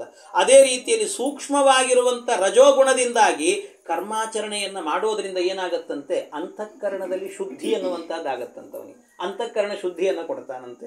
ಅಂದರೆ ಅದೇನಾಗುತ್ತೆ, ಅಂತಃಕರಣ ಶುದ್ಧ ಆದಾಗ ಅದು ಜ್ಞಾನಕ್ಕೆ ಕಾರಣ. ಅಂದರೆ ನಾನು ಮಾಡಿದ್ದಲ್ಲ, ಇದೆಲ್ಲವೂ ಕೂಡ ನನ್ನಿಂದ ಭಗವಂತ ಮಾಡಿಸಿದ್ದು ಅನ್ನುವ ಅನುಸಂಧಾನ ಎನ್ನುವಂಥದ್ದು ಬರುತ್ತಂತೆ. ಮಹಾತ್ಮರನ್ನು ನೀವು ಹೋಗಿ ಕೇಳಿರಬೇಕಾದ್ರೆ ನಾವು ಹೇಳ್ತಿರ್ತೀವಿ, ಸುಮ್ಮನೆ ಯಾರಾದರೂ ಬಂದು ಏನೋ ಒಂದು ಸುಮ್ಮನೆ ಒಂದು ಡಿಸೈನ್ ಏನೋ ಬಿಡಿಸಿರ್ತೀವಿ, ಏನೋ ಒಂದು ಹೊಲ್ದಿರ್ತೀವಿ, ಅದನ್ನೇ ಬಂದು ಎಷ್ಟು ಚೆನ್ನಾಗಿ ಮಾಡಿದ್ರಿ, ನಾನೇನು ಮಾಡಿದ್ರಿ, ಎಲ್ಲ ದೇವ್ರು ಮಾಡಿಸಿದ್ದು ಅಂತ ಸುಮ್ಮನೆ ಬಾಯಿ ಮಾತಿಗೆ ಹೇಳ್ತಿರ್ತೀವಿ ಅಷ್ಟೇ. ಒಳಗಿಂದ ಹೊಗಳ್ರಿ ನಮ್ಮನ್ನು ಅಂತ ಆ ರೀತಿ ಇರ್ತದೆ ಭಾವ. ಆದರೆ ನಿಜವಾದ ವ್ಯಕ್ತಿ ಅಂತ ಆದರೆ ಅಂತರಂಗದಿಂದಾಗಿ ನಿಜವಾಗಲೂ ಕೂಡ ಶುದ್ಧೀಕರಣ ಆದಂಥವನು ಅಂದರೆ ಅವನಿಗೇನು ಅಂತ ಹೇಳಿದರೆ ಆ ಭಾವನೆ ಬರೋದೇ ಇಲ್ಲ ಅಂತ. ಅವನು ಎಷ್ಟು ಹೊಗಳಿದರೂ ಕೂಡ ಆ ಹೊಗಳಿಕೆಗೆ ಅವನು ಒಳಗಾಗೋದೇ ಇಲ್ಲಂತೆ. ಆ ರೀತಿ ಇರ್ತಾರೆ. ಹಾಗೆ ಆ ರೀತಿಯಲ್ಲಿ ಇದು ಜ್ಞಾನಕ್ಕೆ ಕಾರಣ ಆಗುತ್ತೆ ಅಂತ ಹೇಳ್ತಾರೆ. ಇನ್ನು ಸೂಕ್ಷ್ಮವಾದಂತಹ ತಮೋಗುಣ ಇದೆಯಲ್ವಾ, ಅದು ಏನು ಮಾಡುತ್ತೆ ಅಂದರೆ ನಮ್ಮಲ್ಲಿ ಒಂದು ಒಳ್ಳೆ ಭಾವನೆ ಹುಟ್ಟಿಸಿ ನಮ್ಮಿಂದ ಉಪವಾಸಾದಿ ವ್ರತಗಳನ್ನು ಮಾಡಿಸುತ್ತಂತೆ. ಏಕಾದಶಿ ವ್ರತ ಇದನ್ನೆಲ್ಲ ಮಾಡಿಸುತ್ತೆ. ಇದನ್ನು ಮಾಡಿಸೋದ್ರಿಂದ ಏನಾಗುತ್ತೆ ಅಂದರೆ ಅಂತಃಕರಣ ಶುದ್ಧಿಯಾಗಿ ಅದು ಜ್ಞಾನಕ್ಕೆ ಸಾಧನವಾಗುತ್ತಂತೆ. ಹಾಗಾಗಿ ಈ ಸೂಕ್ಷ್ಮವಾಗಿರುವಂಥ ತಮೋಗುಣ ಎನ್ನುವಂಥದ್ದು ಇಂತಹ ಕೆಲಸಗಳನ್ನು ಮಾಡುತ್ತೆ. ಆ ಮೂರು ಗುಣಗಳಿಂದಲೂ ಕೂಡ ಭಗವಂತ ಸೃಷ್ಟಿಯನ್ನು ಮಾಡ್ತಾನೆ. ಸೂಕ್ಷ್ಮವಾದದ್ದನ್ನು ಸ್ಥೂಲ ಮಾಡಿಕೊಂಡು ಅದರಿಂದಾಗಿ ಅವುಗಳ ವಿಷಮವನ್ನು ಅಂದರೆ ಎಲ್ಲ ಕಲಬೆರಿಕೆಯನ್ನು ಮಾಡಿಕೊಂಡು ಭಗವಂತ ಈ ಜಗತ್ತಿನ ಸೃಷ್ಟಿಯನ್ನು ಮಾಡ್ತಾನೆ ಪರಮಾತ್ಮ ಅಂತ. ಹೀಗೆ ಸೃಷ್ಟಿಯನ್ನು ಭಗವಂತ ಮಾಡುವಂಥ ಸೃಷ್ಟಿ ಇದು ಅಂತ ಹೇಳಿದ್ದಾರೆ. ಆಮೇಲೆ ಇಂಥ ಸೃಷ್ಟಿಯನ್ನು ಮಾಡಿದಂಥ ಭಗವಂತ ಆ ಮೂರು ಗುಣಗಳೇನಿದೆ ಅಲ್ವಾ, ಆ ಮೂರು ಗುಣಗಳಿಂದಾಗಿ ಏನು ಮಾಡ್ತಾನೆ ಅಂದರೆ ಪರಮಾತ್ಮ ಒಂದು ತತ್ವವನ್ನು ಸೃಷ್ಟಿ ಮಾಡ್ತಾನಂತೆ. ಅದು ಯಾವುದು ಅಂದರೆ ಮಹತ್ತತ್ವ ಅಂತ ಅದಕ್ಕೆ ಹೆಸರು. ಮಹತ್ತತ್ವ ಅಂತ ಕರೀತಾರೆ. ಕಾಲ ಅದ್ಗುಣ ವ್ಯತಿಕರಾತ್ ಪರಿಣಾಮ ಸ್ವಭಾವತಃ ಕರ್ಮಣೋ ಜನ್ಮ ಮಹತಃ ಪುರುಷಾಧಿಷ್ಠಿತಾದಭೂತ್. ಇದರಿಂದಾಗಿ ಆ ಮಹತ್ತತ್ವವನ್ನು ಸೃಷ್ಟಿ ಮಾಡುತ್ತಾನೆ ಪರಮಾತ್ಮ ಅಂತ ಹೇಳಿದ್ದಾರೆ. ಆ ಮಹತ್ತತ್ವವನ್ನು ಸೃಷ್ಟಿ ಮಾಡಿದಾಗ ಆ ಮಹತ್ತತ್ವದಿಂದಲೂ ಮತ್ತೇನು ಮಾಡುತ್ತಾನಂತೆ, ಮಹತಸ್ತು ವಿಕುರ್ವಾಣಾತ್ ರಜಸ್ಸತ್ವೋಪಬೃಂಹಿತಾತ್ ತಮ ಪ್ರಧಾನಸ್ತ್ವಭವತ್ ದ್ರವ್ಯಜ್ಞಾನ ಕ್ರಿಯಾತ್ಮಕ. ಆಮೇಲೆ ಈ ಸತ್ವ ರಜಸ್ಸುಗಳಿಂದ ತುಂಬಿರುವಂತಹದ್ದೇ ಮಹತ್ತತ್ವ. ಆ ಮಹತ್ತತ್ವದಿಂದಾಗಿ ಅಹಂಕಾರ ತತ್ವವನ್ನು ಸೃಷ್ಟಿ ಮಾಡ್ತಾನಂತೆ ಭಗವಂತ. ಆ ಅಹಂಕಾರ ತತ್ವ ಎನ್ನುವಂಥದ್ದೇನಿದೆ, ಆ ಅಹಂಕಾರ ತತ್ವ ಸೋಹಂಕಾರ ಇತಿ ಪ್ರೋಕ್ತ ವಿಕುರ್ವನ್ ಸಮಭೂತ್ ತ್ರಿದ. ಆ ಅಹಂಕಾರ ತತ್ವದಲ್ಲಿ 3 ಅಹಂಕಾರ ತತ್ವಗಳಿದ್ದಾವೆ. ಅಹಂಕಾರದಲ್ಲಿ 3 ಅಹಂಕಾರ ತತ್ವಗಳು ಯಾವುದು ಅಂದರೆ ವೈಕಾರಿಕ, ತೈಜಸ, ತಾಮಸ ಅಂತ 3 ಅಹಂಕಾರ ತತ್ವಗಳು. ಈ ದಾಸರ ಪದ್ಯದಲ್ಲಿ ವೈಕಾರಿಕ, ತೈಜಸ, ತಾಮಸವೆಂಬ ತ್ರೈತತ್ವಗಳೆಂಬ ಅಂತ ಶಿವನೇನ ನಿನ್ನ ಸೇವಕನಯ್ಯ ಅನ್ನುವಲ್ಲಿ ಬರುತ್ತೆ. ಆ ವೈಕಾರಿಕ, ತೈಜಸ, ತಾಮಸ ಅಂತ ಏನು ಹೇಳಿದ್ದಾರಲ್ಲ, ಈ 3 ತತ್ವಗಳು ಅಂದರೆ ಅಹಂಕಾರ ತತ್ವದೇ ಪ್ರಭೇದಗಳವೆಲ್ಲ. ಆ ಅಹಂಕಾರ ತತ್ವ ಎನ್ನುವಂಥದ್ದೇನು ದ್ರವ್ಯಶಕ್ತಿ, ಕ್ರಿಯಾಶಕ್ತಿ, ಜ್ಞಾನಶಕ್ತಿ ರೀತಿ ಪ್ರಭೋಹೋ ಅಂತ. ಆ ಅಹಂಕಾರ ತತ್ವ ವೈಕಾರಿಕ, ತೈಜಸ, ತಾಮಸ ಅಂತ 3 ವಿಧ.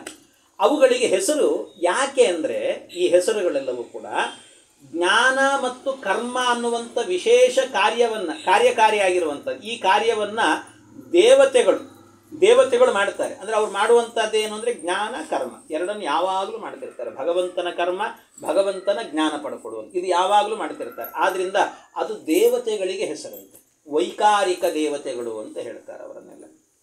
ಆಮೇಲೆ ಅವರ ಶರೀರವನ್ನು ಕೂಡ ಯಾವುದರಿಂದ ಹುಟ್ಟಿಸ್ತಾರೆ ಅಂದರೆ ಈ ವೈಕಾರಿಕ ತತ್ವದಿಂದಲೇ. ವೈಕಾರಿಕ ಅಂದರೆ ಅಹಂಕಾರ ತತ್ವದಲ್ಲೇ ವೈಕಾರಿಕ ಅಂತಿದೆ. ಆ ವೈಕಾರಿಕ ತತ್ವ ಏನಿದೆಯಲ್ಲ, ಆ ವೈಕಾರಿಕ ತತ್ವದಿಂದಲೇ ಆ ದೇವತೆಗಳ ಶರೀರ ಎನ್ನುವಂಥದ್ದು ಅಂದರೆ ಜ್ಞಾನ ಕರ್ಮ ಸಾಧಕವಾದಂಥ ಒಂದು ಶರೀರ ಎನ್ನುವಂಥದ್ದು ಹುಟ್ಟುತ್ತೆ. ಅದು ಹುಟ್ಟಿಸೋದ್ರಿಂದಾಗಿ ಅಂದರೆ ಅಹಂಕಾರ ತತ್ವ ಎನ್ನುವುದು ಅದರ ವಿಕಾರದಿಂದ ಹುಟ್ಟಿಸೋದ್ರಿಂದ ವೈಕಾರಿಕ ಅಂತ ಹೆಸರು ಅವರಿಗೆಲ್ಲ. ವೈಕಾರಿಕ ದೇವತೆಗಳು ಅಂತ ಕರೀತಾರೆ ಅವ್ರನ್ನೆಲ್ಲ. ಹೀಗೆ ಆಮೇಲೆ ತೈಜಸ ಅಂತ ಹೇಳಿದರೆ ಆ ತೇಜಸ್ಸು ಅಂತ ಹೇಳಿದರೆ ಹೊಳೆಯುವಂಥ ಇಂದ್ರಿಯಗಳು ಅಂತ ಅರ್ಥ. ಇಂದ್ರಿಯಗಳು ಅವು ಹೊಳಿತಿರ್ತವೆ ಯಾವಾಗಲೂ ಕೂಡ. ಕಣ್ಣು ಹೊಳಿತದೆ ನೋಡ್ರಿ ಯಾವಾಗಲೂ ಕೂಡ, ಕಿವಿ ಹೊಳಿತದೆ ಯಾವಾಗಲೂ ಕೂಡ. ಅವೆಲ್ಲ ಇಂದ್ರಿಯಗಳೆಲ್ಲವೂ ಕೂಡ ಹಾಗೆ, ಇಂದ್ರಿಯಗಳೆಲ್ಲವೂ ಕೂಡ ಹೊಳೆಯುವಂಥದ್ದು. ಹಾಗಾಗಿ ಅವುಗಳನ್ನು ಹುಟ್ಟಿಸೋದ್ರಿಂದಾಗಿ ಅದನ್ನು ಏನಂತ ಕರೀತಾರೆ ಅಂದರೆ ರಾಜಸ ಅಂತ ಕರೀತಾರೆ. ರಾಜಸ ಇವೆಲ್ಲವೂ ಕೂಡ ರಜೋಗುಣದ ಪ್ರಭಾವ ಅಂತ. ಅದನ್ನು ತೈಜಸಾಹಂಕಾರ ಅಂತ ಕರೀತಿದ್ದಾರೆ. ಇದಾದ ನಂತರ ತಾಮಸಾಹಂಕಾರ ಅಂತ ಹೇಳಿದರೆ ಎರಡನ್ನೂ ಮಾಡದೇ ಇರುವಂತಹದ್ದು ಅಂತ. ಜ್ಞಾನ ಮತ್ತು ಕರ್ಮ, ಈ ಇಂದ್ರಿಯಗಳೆಲ್ಲ ಕರ್ಮವನ್ನು ಮಾಡುತ್ತವೆ. ಹಾಗಾಗಿ ಕರ್ಮವನ್ನು ಮಾಡುವುದರಿಂದಾಗಿ ಅವುಗಳಿಗೆಲ್ಲ ಏನಂತ ಹೇಳ್ತಾರೆ, ತೈಜಸಾಹಂಕಾರದಿಂದ ಹುಟ್ಟಿರುವಂತಹದ್ದು ಅಂತ ಇಂದ್ರಿಯಗಳನ್ನು ಕರೀತಾರೆ.